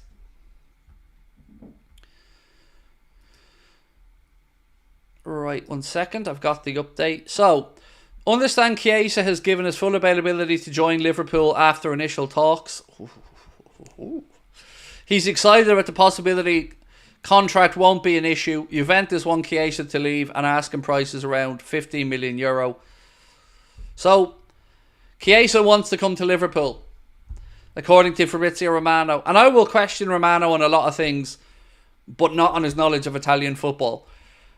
And that is as close as you're going to get, in my opinion, to the player himself telling you that he would like to move to Liverpool. So, you know, Mark wants us to give credit to Lauren, by the way, who was the first one into our Discord with that. So, yeah.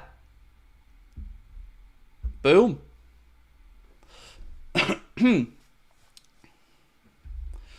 are we feeling about that one? I mean, look, I'd be delighted with it. I would. I'd be delighted with it. I want a centre-back and I want a midfielder. But again, I'm not going to be pig-headed and say that I don't think that this could be good business. I've said right from the off today, I think it would be good business. Mohammed said, are we going with the cheap option again? Well, I would say no, Mohammed, because this isn't a we need to fill position, in my opinion. This is literally the epitome of an opportunistic signing, bro. And I'm confused around midfield and centre back, but I just think this is a good deal. I really, really do. Go back 2-3 years and you're talking about a player that was worth 80 million quid. Right now we're talking about getting him for 10 to 12 million pound because of his contractual situation. And if he's willing to make the move and is saying that wages won't be an issue, I mean, surely it's worth a punt. Aaron Staunton said, Craig, were you confused that we didn't go for João Neves? I wouldn't say confused, more potentially disappointed. Especially after Diogo giving him a glowing reference as well. About how he'd settled into the Portuguese international team and how highly he was regarded by his fellow teammates. I thought at 100 or 120 million euro, I didn't think we'd be near it, but that's not what he went for in the end, is it? He went for about 50 million quid. So PSG have got a really good player there. Alex, no, there's another one here. 1 second. AJ94 said, get them likes in, people. Keep up the work, Craig. Thank you, bro. Appreciate you. I would say, as well as getting the likes up, hit that subscribe button. If you are new to the channel, you are very welcome in. It's great to have you with us. We're on our mission to try and get to 300,000 subscribers as soon as we can. So if you haven't, please do hit that subscribe button. Alex said, Chiesa, 15 million is great deal, bargain. I agree. I like it when I agree with people and we don't have to get into a debate. It's always an easier stream. Gomez plus cash for João Gomez. Wolves need a centre-back. I don't know enough about João Gomez to know if he's good enough for our system. So I can't speak to that. But it certainly looks as if Palace are the ones. And if you think about it, Joe came to us from Charlton. So going back to that neck of the woods, you know, he probably... And Palace were a good team under Glasner. So, yeah. Put it this way. I was really nervous about the idea of Gomez going to Aston Villa. That worried me. Because Villa are then a club that are competing with us for the European spots. And we've sort of strengthened them. That never sat well with me. I'd much rather he went to Palace, to be honest. Clever business for 10 million quid, said David Massey. Yes, it is, mate. As long as it's not to the detriment of other areas that we need to address.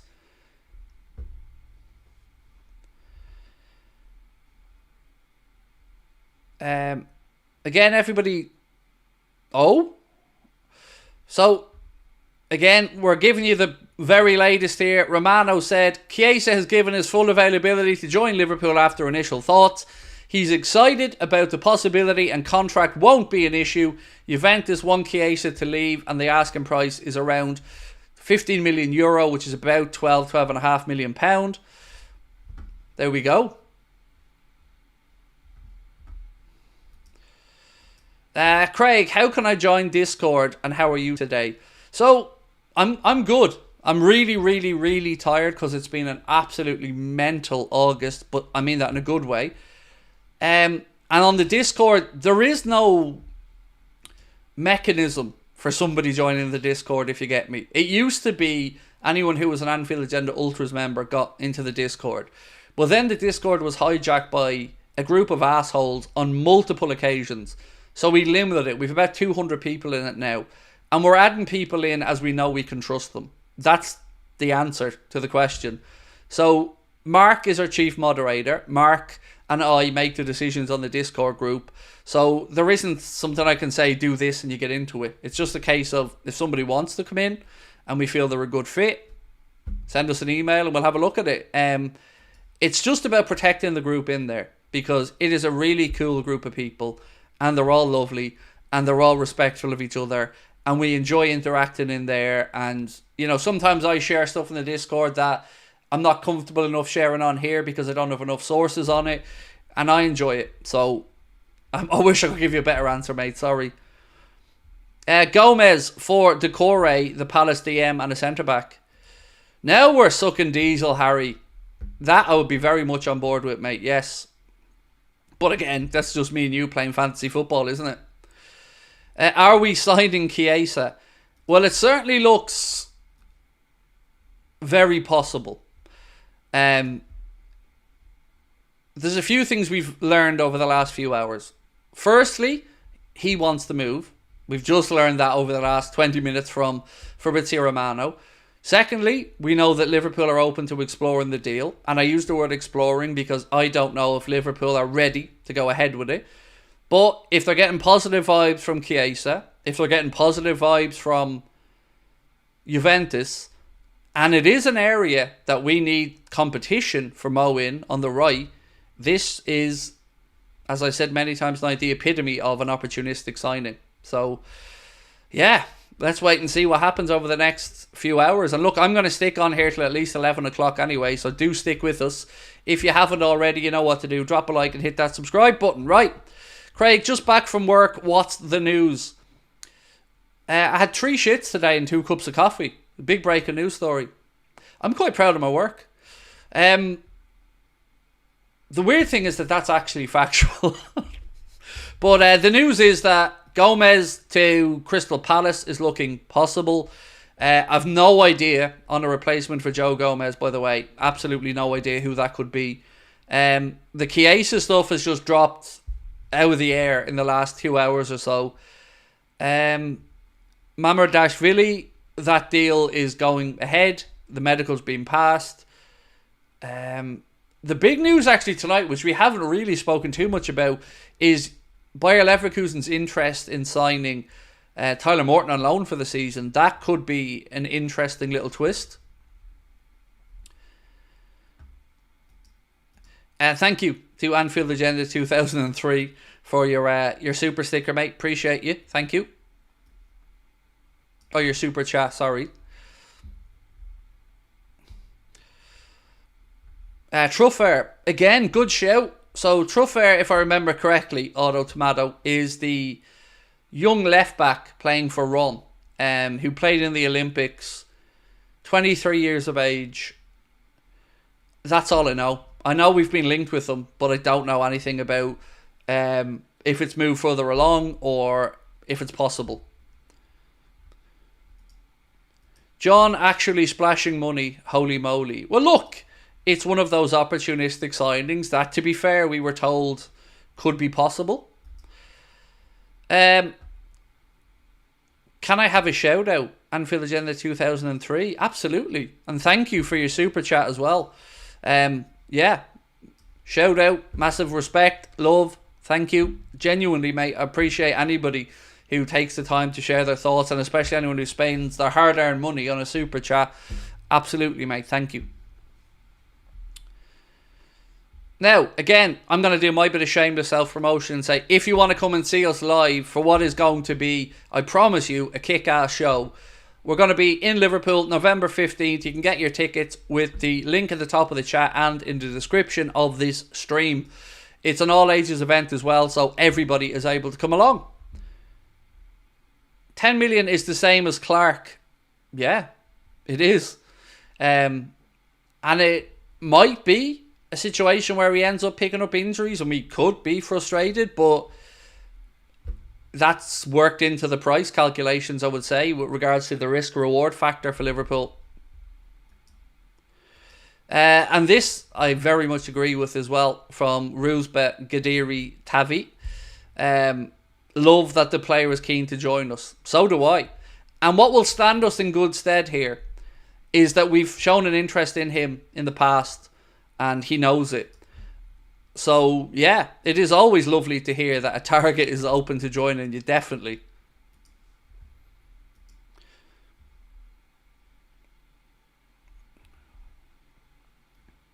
So, this as well from...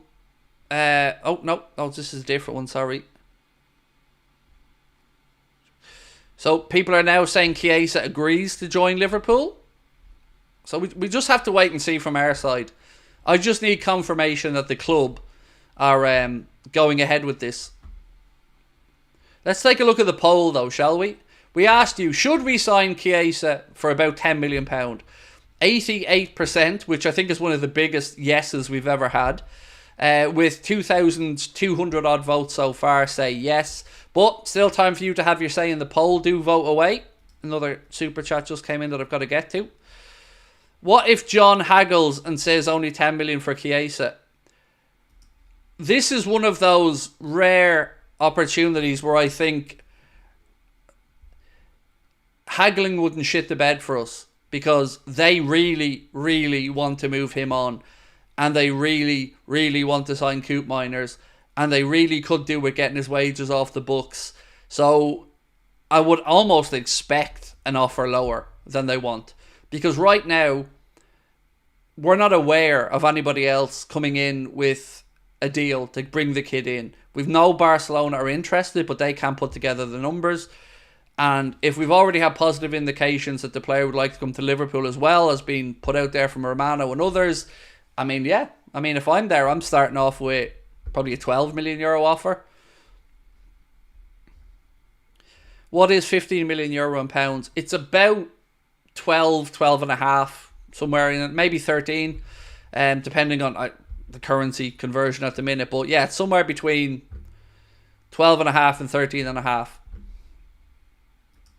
Harry said this is transfer Gomez plus 20-30 million for Decore and Morton and cash for Hincapié. John, make John might like it too, and we can play Hincapie at left back. So it looks as if Leverkusen's interest in Tyler Morton, certainly what's been reported, is a loan.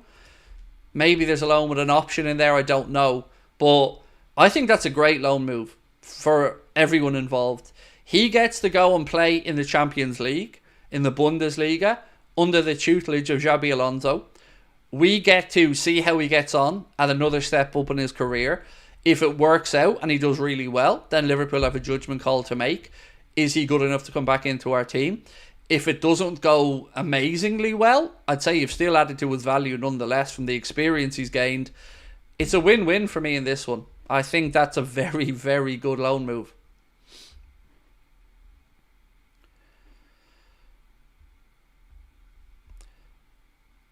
Problem is giving Chiesa game time. Mo won't like being subbed.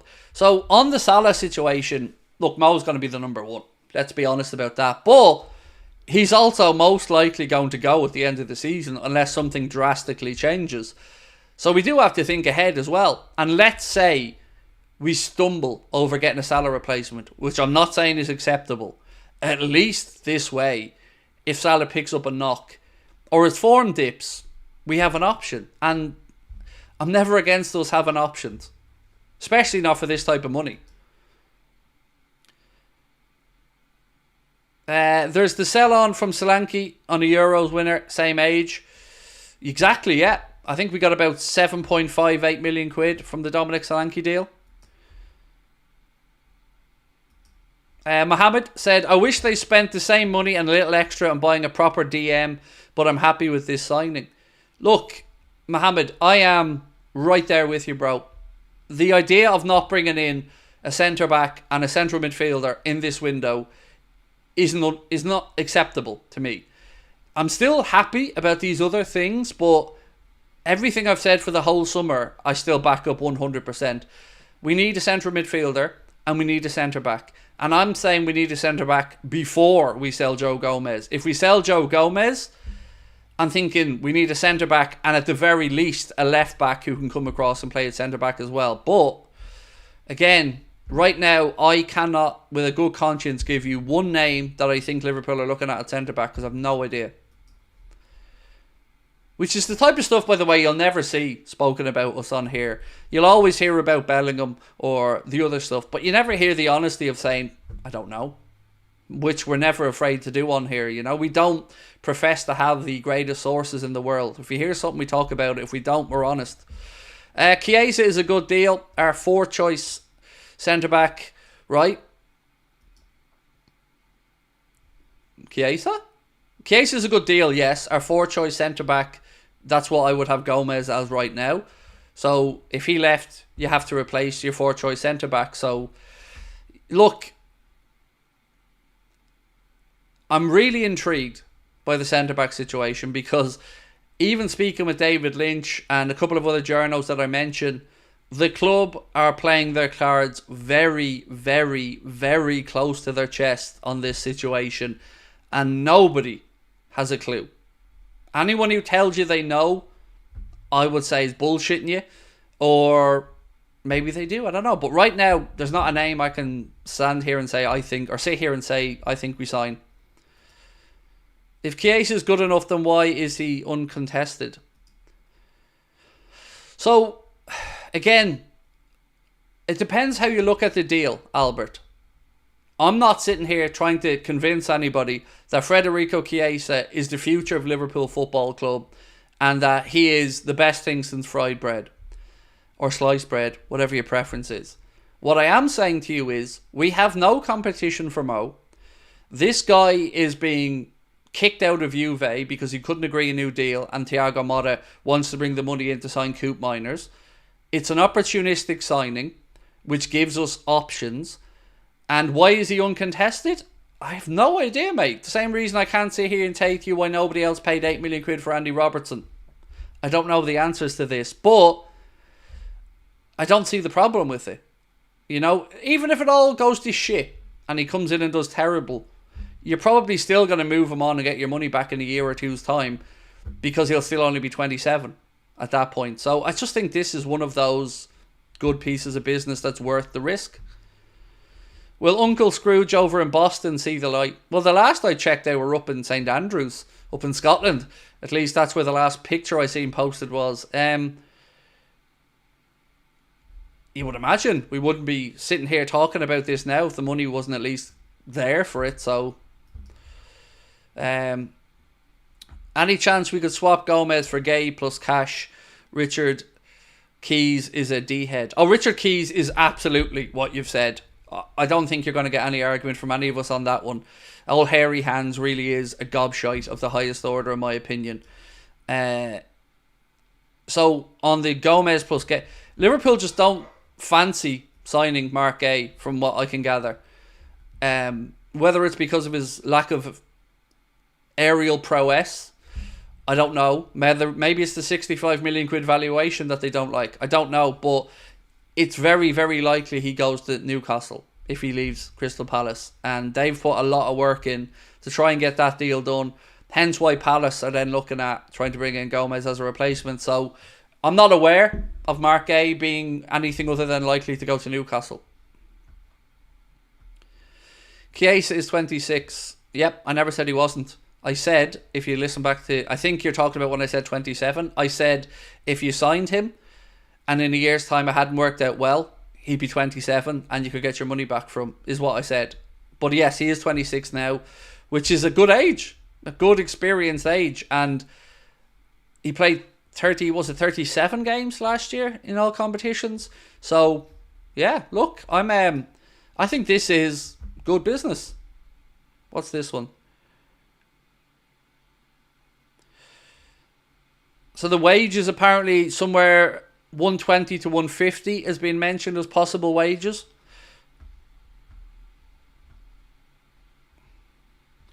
Hincapié is better than Inacio, is better than Braithwaite. There is no place on this goddamn planet that Inacio is a better centre-back than Braithwaite. I'm very sorry about that, mate. I don't usually get so worked up about these things, but there's no planet on which Inacio is a better centre-back than Braithwaite, for the English game especially. Yeah, and especially because he plays in a back three and we don't play with a back three. So, Hincapié, I don't know. I don't watch all that much of him. Braithwaite is definitely better than Inacio. And Gay, look, that's, I guess that's whatever you fancy yourself. He's a good defender.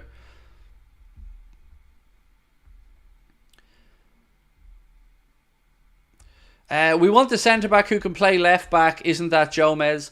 So, again, I've got to make this really clear. This is not Liverpool trying to kick Gomez out of the club.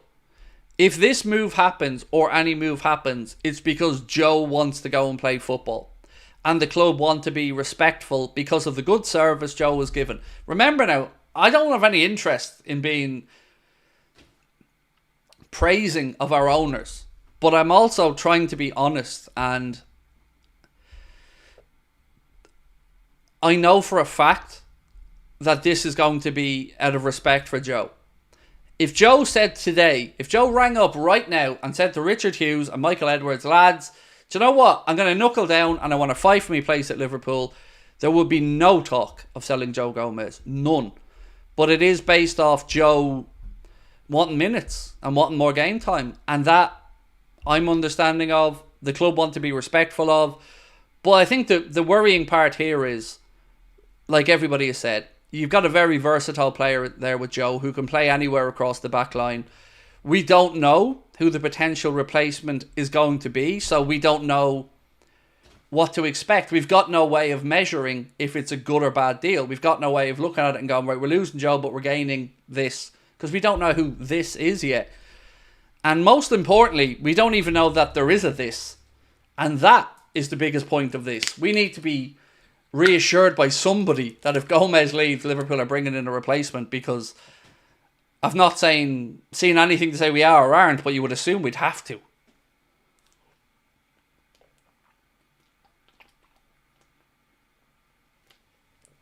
Why is there an alien running behind him?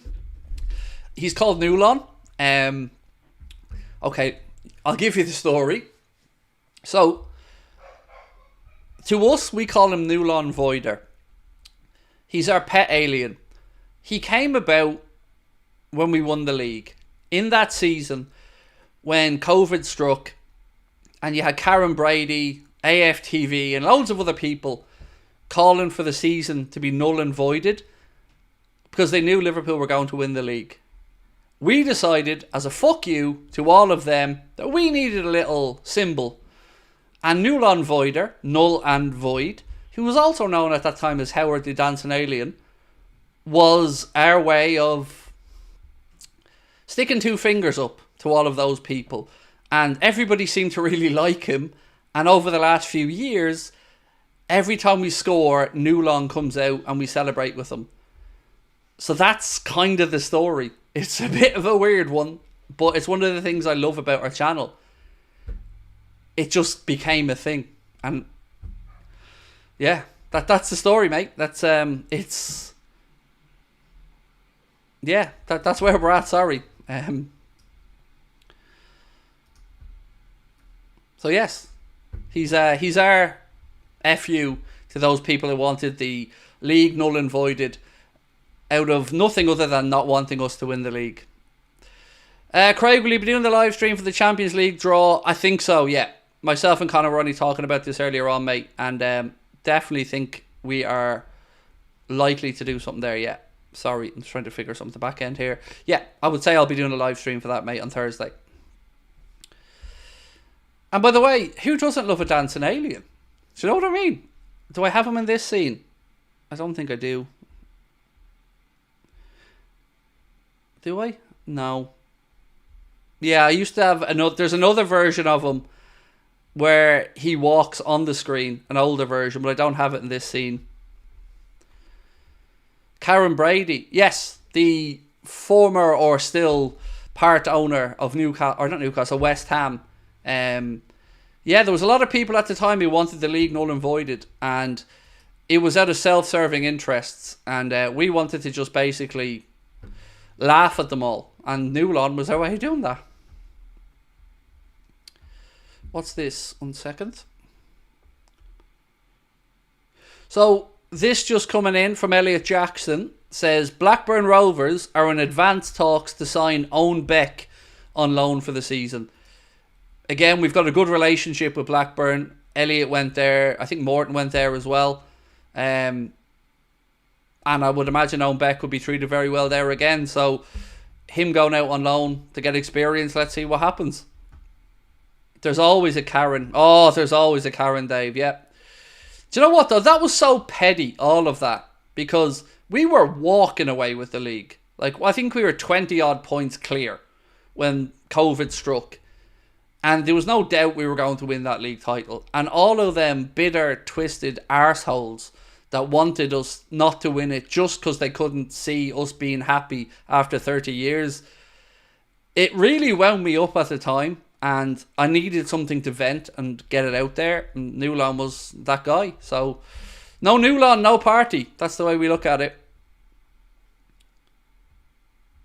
Signing Chiesa is like getting your kidney removed when you need heart surgery. Or, a better analogy I would think is, signing Chiesa is like having 2 inches added onto your penis when you've already got an 8-incher. That's how I'd look at it. Because Mo's our 8-incher, and adding 2 more inches onto that position can only be seen as a good thing. In your analogy, we're replacing something that we need to function, which doesn't make any sense. We're not signing Chiesa to replace Joe Gomez. So, I win.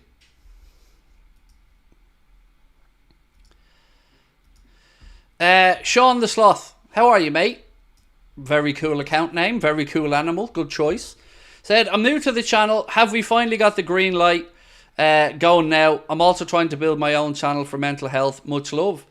Well, mate, I wish you every success with it, and well done, and thank you for trying to improve mental health and talk about it and put it out there as a subject. You have my utmost respect. And yes, we are finally getting the green light on a deal or two, bro, which is brilliant news. So yeah, Mr. Sean the Sloth, thank you and welcome to our community. And again, thank you for doing your good work about mental health, and I wish you nothing but love and success. Can't go wrong with 10 for Chiesa, but what will it mean for Lucho?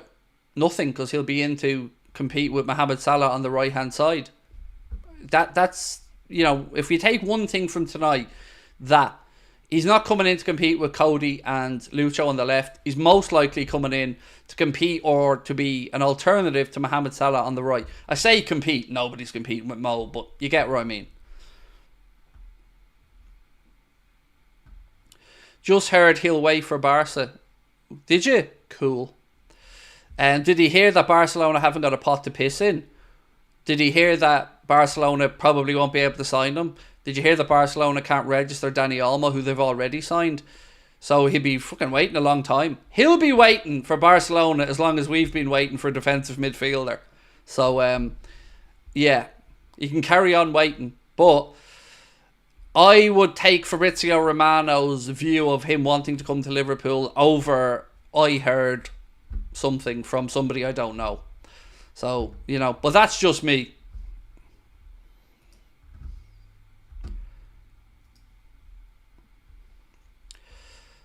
Craig said, Irfan, hope you and the fam are doing well. Just want to say thank you for being an amazing content over the past years. I've been watching you. Mate, it is one of the pleasures of my life be able to do this. And I look forward to A45 every single day that I get to come on here and have the pleasure of talking about football and taking the piss at times and being a sarcastic asshole with people who I've grown to admire greatly and love over the years. So you never need to thank me, bro. It's all about our communities, you know, and I'm very lucky. I'm a very lucky man to be able to do this every day.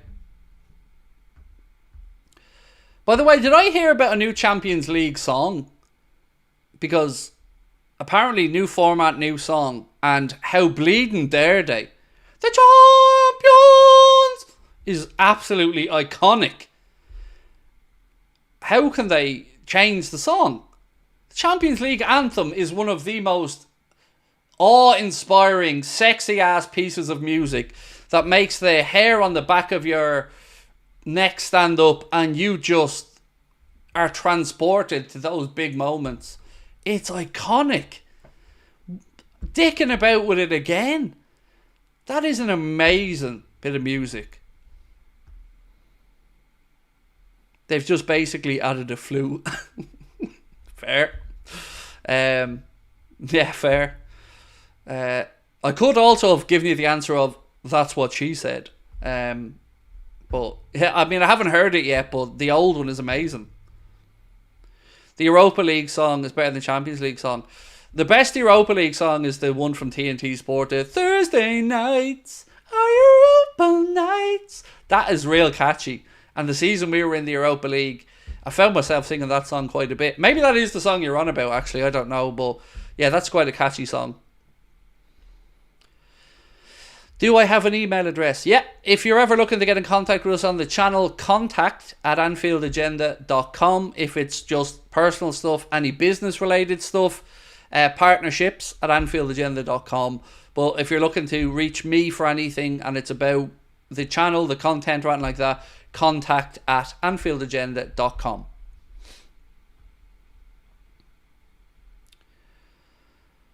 I was thinking, but 10 million not bad at all. Yeah, look, Neil, I get it. You know, if we were talking 40 million here, I'd be thinking this is nonsensical.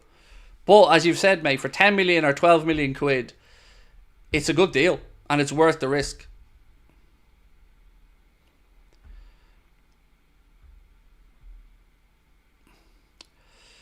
Elliot isn't pacey enough to play as a winger for us. Best used midfield as a 10. I would agree with that, Rohit. I know we brought him in as a wide player, but I've always thought we could, again, this is a big ask, but I've always thought Elliot could become our David Silva, Phil Foden, you know, that between the lines player who always finds a pocket of space and makes things happen. So I agree with you, absolutely, on the number 10 or midfield role over a wide right role. I think that's spot on. From what I've seen of him anyway, since he's been at the club.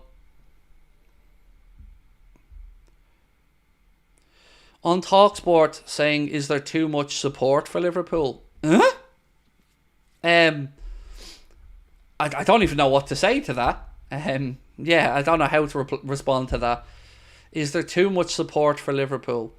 I would argue that they should rebrand Sky Sports Manchester United Sports, because I feel like Eric Ten Hag could pick a hair out of his ear and it would be breaking news, and there'd be 3 stories on the Sky Sports website and 4 journalists talking about whether the nose was straight, whether it was, or the hair was straight, whether it was curved, whether he should have left it in.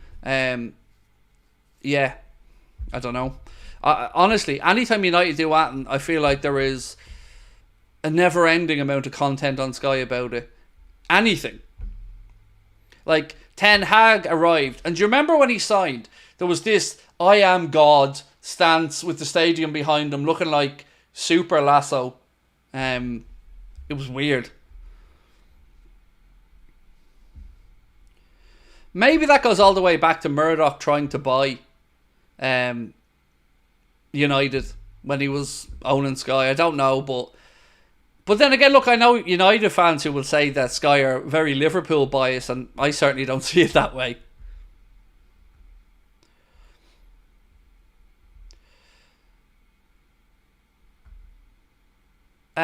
Craig, the thing I think of is all the journalists have been saying we'll only make a signing if we 100% improve, so I think it'll be a super signing.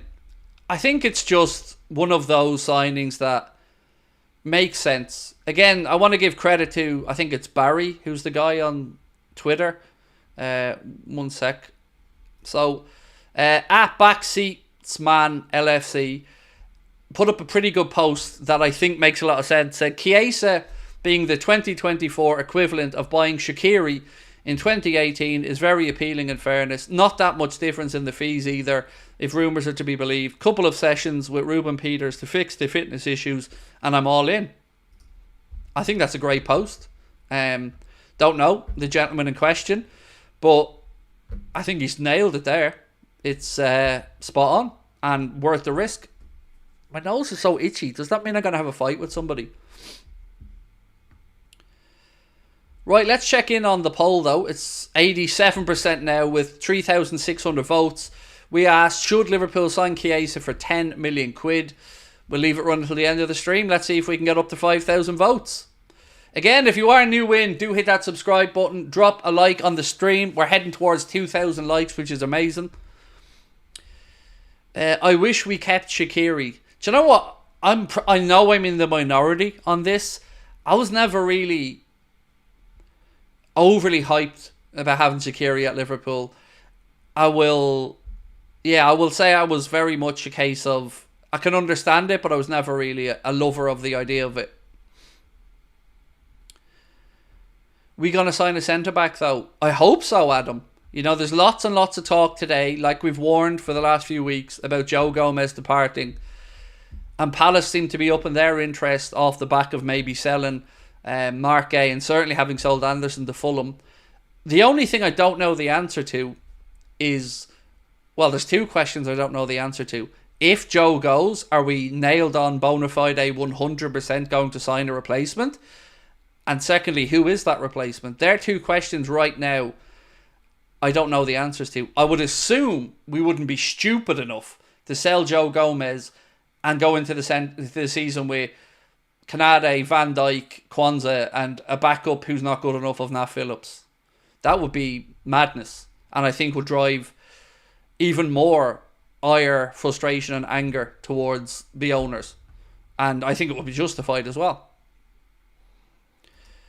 Always a red. Thank you, mate, as always, for your very kind comments and super chat. Said, Chiesa and a goalkeeper, good business, truly, but we haven't signed the positions where we needed help. Our chances of winning and competing in the Premier League and Champions League. 4 days left. We need a centre-back / CDM, in my opinion. Happy but unhappy.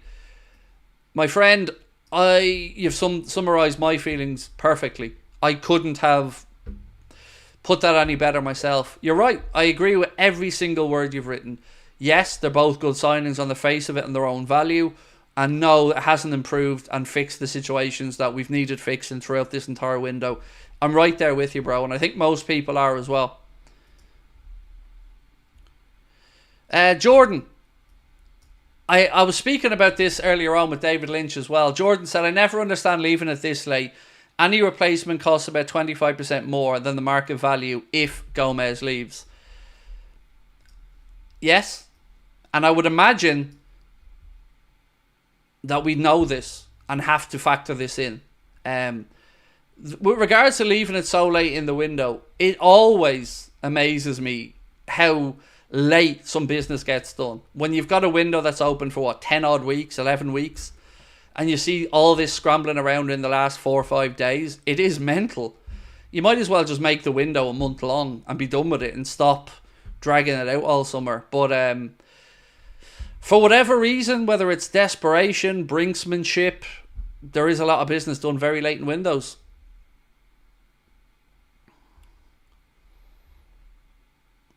Late deals are the best deals. If they come off, they can be really good morale boosters, yes. But if they don't come off, it can be an even bigger kick in the nuts than we've had all summer. So let's hope we get the positive aspect. Do you think we should wait to sign the right players rather than just signing for the sakes? So you said, sorry, do you not think? I don't understand the context of what you're saying. If you're trying to say it in relation to Chiesa, I would say that this has nothing to do with anything other than it being opportunistic. With regards to waiting for the right players, my argument, my friend, would be that we've been waiting a very long time for a centre-back and a midfielder, and we haven't gotten them yet. So, for me, and I can only speak to you personally, where's your comment gone again, mate? Sorry, I'd like to address who I'm speaking to. Mike, I think we've waited a long time, mate. You know, I've been talking about a centre-back for 2 years and a midfielder at least a year. 3 years looking for this defensive midfielder. So I think we can keep waiting around. If we had got Zubamendi done, it would have been great. But we haven't, and I'm pretty annoyed that there's no apparent other option, Mike. But look, again, mate, these are all just personal opinions, and that's what this conversation's all about, isn't it? I give my side of it, you give your side of it. We try and find a consensus. Ryan O'Driscoll, how are you? Said, always red sums up exactly how I'm feeling. We'll get a forward and a goalkeeper when we need a CDM and a centre-back more than anything. Happy with the deals, but not positions. Again, I think that's very fair. And I would go a little bit further and say that even if we do sell Joe and bring in a centre-back, I can't sit here and say I'm still 100% happy with that solution, because I think we need another utility player on top of that. Whether it's a centre-back who can play on the left side or a left-back who can play at centre-back. We've already lost the fifth choice, in my opinion, in Sepp van den Berg, because I don't think of Nat Phillips as anything other than a wage that we can't get rid of at the minute. So we've lost Van den Berg. We've got a good fee for him. I would like us to bring in a centre-back that's competing with the boys for now. So to lose Joe and bring one in, it would want to be one damn good centre-back, because we're losing a lot of versatility with Joe. A lot of options with Joe. Favourite Beatle? I don't like the Beatles. They're which is mental, because I'm a massive Oasis fan, but never been into the Beatles music, so I don't have a favourite Beatle.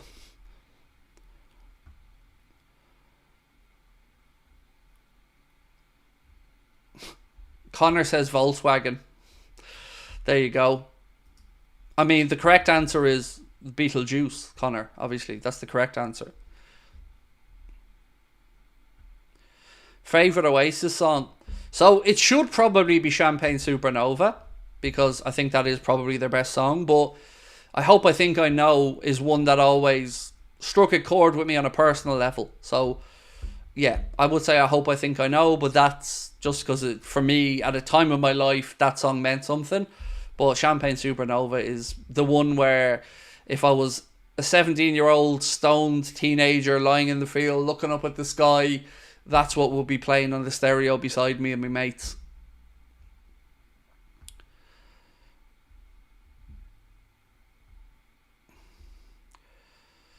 Don't Go Away for Connor. Yeah, another great song. Look, Oasis, we could sit here and pick out 15, 20 songs, and I'm sure you're all absolutely hyped about the announcement tomorrow. Hopefully it's going to be a getting back together, and I think there's talk of 10 shows at Wembley, 8 shows in Manchester, and maybe a couple in Dublin, but I guess we'll see that announcement tomorrow, won't we? Favourite Prince song? It's probably Purple Rain, but Raspberry Beret is another one that... See, I never liked Prince, and then one of my former bosses when I worked in a cafe was a huge Prince fan, so he played Prince all the time. His music grew on me, and then I started to appreciate how good he was. Anyway, do I like Elvis? Don't mind Elvis. My dad was a big Elvis fan. Grew up listening to a lot of Elvis, a lot of Queen, a lot of 60s and 70s Motown and soul. The Wolf Tones, of course, as well. Yeah, look, I've got a wide range in taste in music.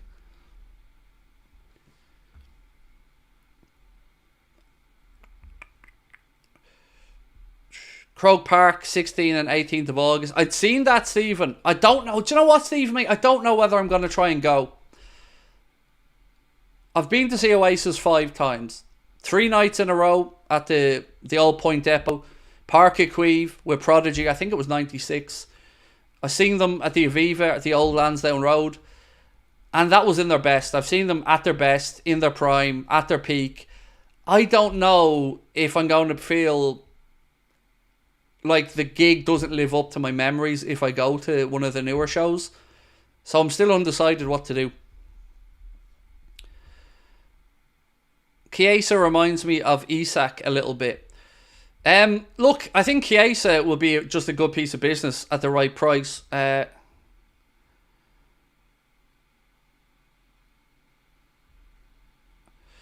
So, DiMarzio said Chiesa and his agent will wait another day to see if Barcelona will be able to sign the player. If the Spanish club doesn't provide guarantees within 24 hours, Chiesa will start looking at other options. So, I mean this sincerely, what I'm about to say. If Federico Chiesa wants 24 hours to decide whether he goes to Liverpool or Barcelona, fuck Federico Chiesa, would be my answer. Simple.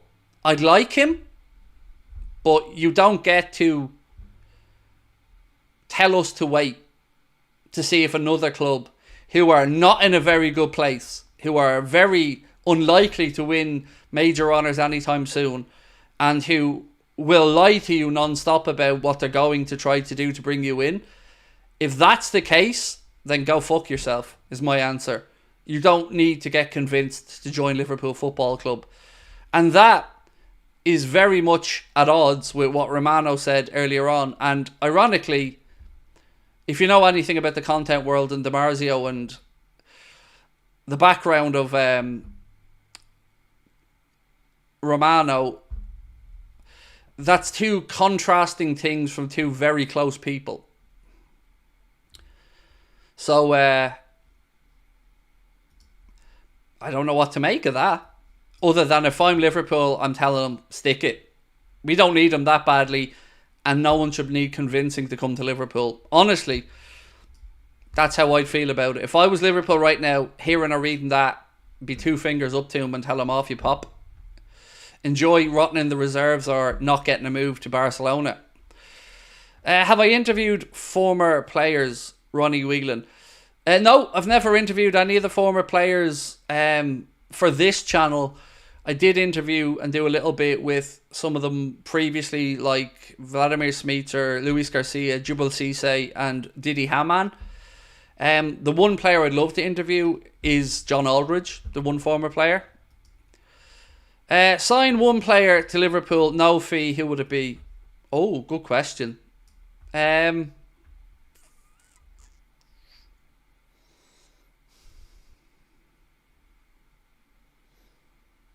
Bellingham? Yeah, probably Bellingham. The people will probably answer Haaland, which of course I could understand. For me, Musiala, Bellingham, one of those two, I think are absolutely just incredible. Rodri is good, but I would have liked to have gotten Rodri before Man City got him. You know, if you could make that deal happen when he was at Atleti, great signing. But yeah, I'd stick him with Bellingham if I could have anybody.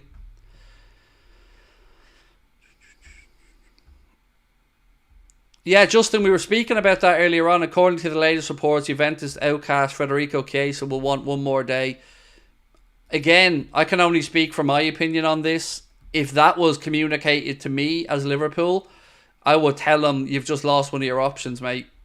Because that's not what I want to hear. If I'm Liverpool Football Club and I come knocking to give you a concrete option to get out of a club that doesn't want you, and you aren't biting my hand off, pass. That's genuinely how I feel. I don't ever like hearing that a player needs convincing to come to us. You should be crawling over broken glass to come play for Liverpool Football Club. And if you want to wait for Barcelona, who will absolutely shaft you, crack on. But does somebody want to tell them that they can't even sign up Dani Olmo and register him because they can't get their finances in order, and he thinks they're going to sort out all of his stuff in 3 days? Well, if they do, fair play, but he's still going to win nothing. So that's after really annoying me. Because let's go back to what Romano said. Chiesa's given his full availability to join Liverpool after initial talks. That's what Romano said. Chiesa has given his full availability to join Liverpool. He's excited about the possibility and contract won't be an issue. And now Di Marzio, very short time later, says he wants another day to see if Barcelona can sign him. In what world does anybody think that Liverpool's response to that won't be off you pop? I mean, I'm actually astounded if that's true. If his agent and representative or he has communicated to Liverpool that he wants 24 hours to see if Barca can come in for him, I mean, stupidity is all I can... There's words I won't be allowed to use here that rhymes with Clint. But yeah, no way. Four-man pundit team, dream team, can't include yourself. Well, then why would I care? If I can't include myself, why would I care? Yeah, I mean, who would I have? Hamann. I like Didi Hamann as a pundit. Eamon Dunphy. I'm trying to keep it balanced.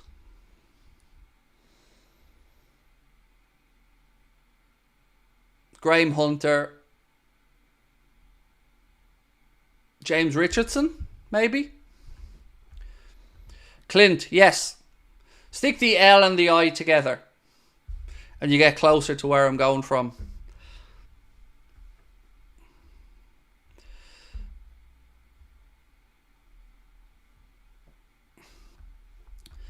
Hang on, something else getting sent to me here now at the minute. Bear with me. So, Anthony Gordon remains extremely keen on the potential move to Liverpool, and it remains to be seen if a deal can be agreed before transfer deadline day, said Dave O.C. Kopp. Again, if I'm... Just to go back to Chiesa for a second. If I'm Chiesa's camp, and I see that message coming out from Di Marzio, and that isn't precisely how they feel, I am on the phone very quickly to Liverpool saying, no, that's not the case. Because if what Di Marzio has said there is true, any club with any self-respect would have nothing to do with Chiesa at that point. None. You've given him an opportunity to resurrect his career at a really big club. If his reply was, give me 24 hours till I see if Barcelona come in, and I say if because there's only one source to say that, I would tell him to do one.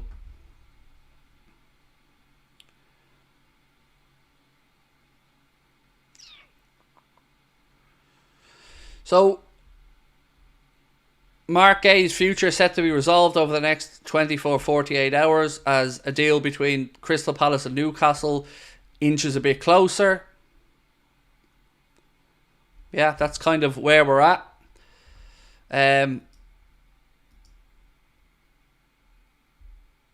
You say Davies on fire about the Gordon thing. These kind of things annoy me a little bit. Because if you want to go back and talk about who was talking about Anthony Gordon and Liverpool, you're looking at him. Sorry, but sometimes I need to stand my ground. Nobody has been talking about this Anthony Gordon to Liverpool thing more than yours truly. Even before it became apparent that there was a potential deal on the table, I was talking about it in May. Before anybody else was giving it the whole, no, here. We were the ones that said that there's a will on both sides for that deal to happen. But of course, as always in the content world, we never, ever, ever get our fair dues or acknowledgement because, well, everyone just looks out for themselves. And on here, at least we credit people when we talk about stuff. Craig, let's go get Malin. He's better and younger. Look, we don't really need a forward in this window. The whole thing about Chiesa is the opportunistic aspect. If Chiesa doesn't come, then I think we forget looking at a forward and we continue on trying to figure out the centre-back and midfield situation. That's where I'm at, to be fair. Like, Chiesa is a good opportunistic signing and I stand over all the conversations we had, but we don't need a Chiesa. We need a centre-back and a midfielder.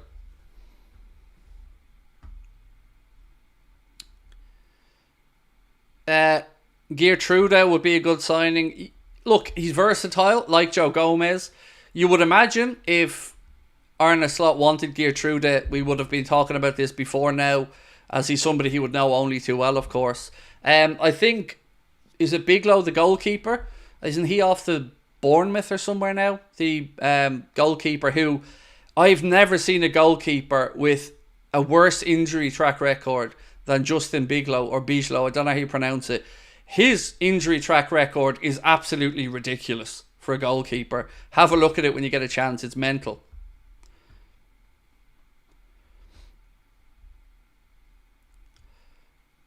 Craig, Joe Gomez leave. Who's your pick to come in? Branthwaite or Antonio Silva would be my personal number one choice.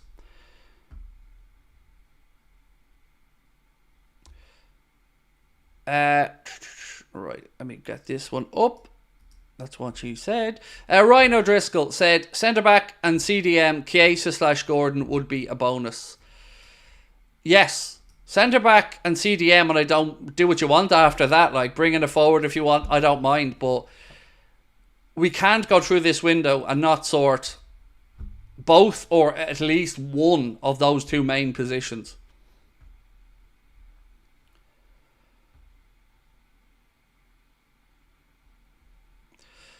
Seen reports Fabrizio said the same about Barcelona and one more day. Again, if I'm Liverpool and I'm showing any interest and he says Barcelona, I'm saying bye-bye, best of luck to you. You've got to have self-respect.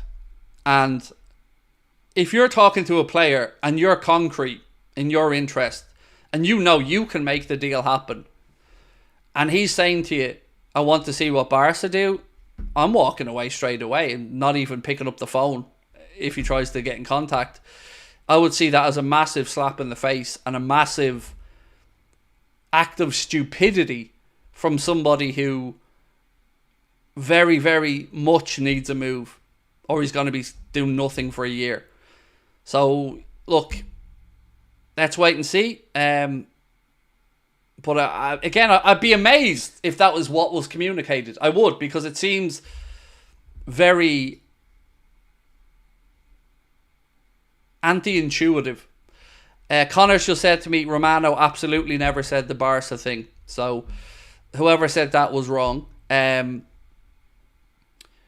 look, if DiMarzio was right, and it's a big if, I fail to see how anybody would be that stupid to say to Liverpool, I want one more day.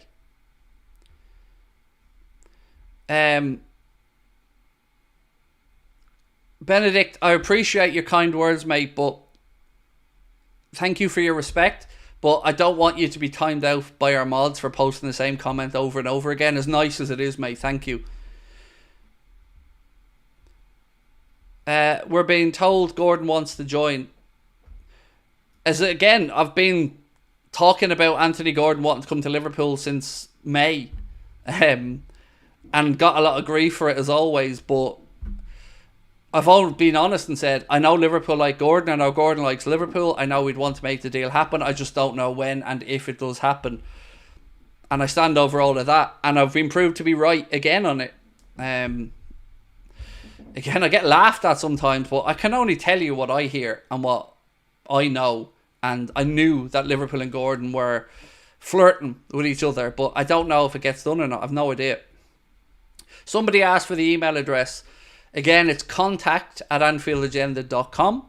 If it's just some info you want, or you want to share a thought or something on anything business related, it's partnerships@AnfieldAgenda.com. Partnerships@AnfieldAgenda.com. Another one here.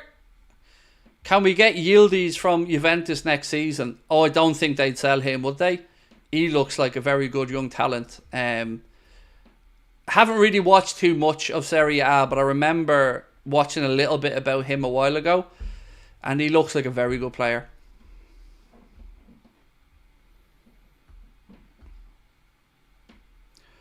Well, yeah, journalists have told us that all summer. Have they? Again, listen to the words I'm saying. I was talking about it in May, before the June transfer window PSR stuff came out. So, smart arse, Aaron, you can fuck right off.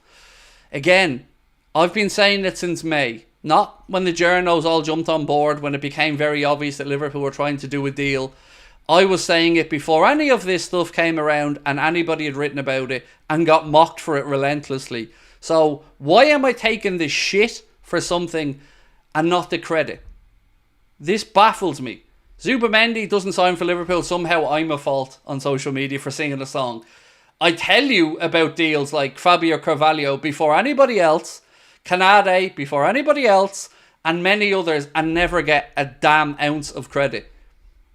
So journalists were playing catch up, mate, yes, from June onwards, when it became very clear that we wanted to sign him, because we tried to sign him. But again, I'm going back before that, when nobody was talking about it. I put a comment 3 times. Okay, I don't. And? Is there a point to what you're saying, mate? Do you think that there's some divine right that every comment gets read out? Do you realise how many comments go through a stream? And how many you have to try to get through over the course of a few hours? The sense of entitlement never ever sits well with me, mate, by anybody. So I don't really care if you've put a comment in 50 times. If I catch it and it catches my eye and I read it, I read it. If I don't, I don't. Get over yourself. There's some weird sense of entitlement that I don't understand with some people in life, and they need to shake it, because if that's your way of approaching the world, you're in for a big shock. What's my thoughts on Colwill? Would love Levi Colwill. Don't believe it's likely, unfortunately.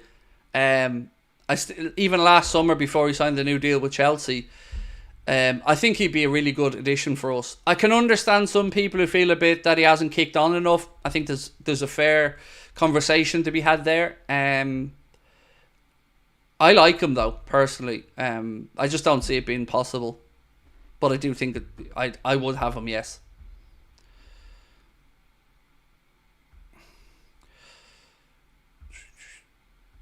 How am I feeling going into the United game?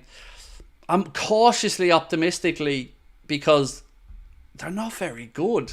But in saying that, over the history of time, I've been around long enough to know the form can go out the window in these type of games occasionally. And I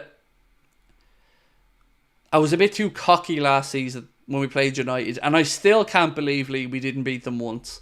So I'm cautiously optimistic, but do you know what I'm most concerned about? And this is kind of pathetic, to be honest with you. I hate going into an international break and not going in off the back of a win. The time that we're off feels like it's forever while you wait to put right that wrong. And if you go into an international break off a negative result against United, I feel like that's going to sting more. and I'm going on holidays that next week, and I don't want to be going on holidays in a pisser. So, yeah, I'm optimistic, I'm hopeful, but you never know what's going to happen on the day. Ryan, thank you, mate. Appreciate you. It's difficult to get the credit sometimes when the likes of the Echo and others go out of their way to make sure that they don't mention your name, even when others are. And all I can do is continue to just do what I do, mate, you know, and try to make fun content, have a laugh, and be consistent. But look, as I've said all along, I'm really fortunate and really lucky to have the people that I have that support us, and it's amazing to be able to do this for a job. So I get wound up over certain things, of course, because I am a cranky SOB. I just am. That's just who I am. But there's one thing in life that always gets to me, and that's not having a level playing field. I don't mind losing at something if I'm not good enough, but I don't like not succeeding at something when you are feeling like there are forces working against you to make sure that you have limited success or limited outreach. That annoys me, and that really makes me determined even more so to pull out a real life Nulon Voider.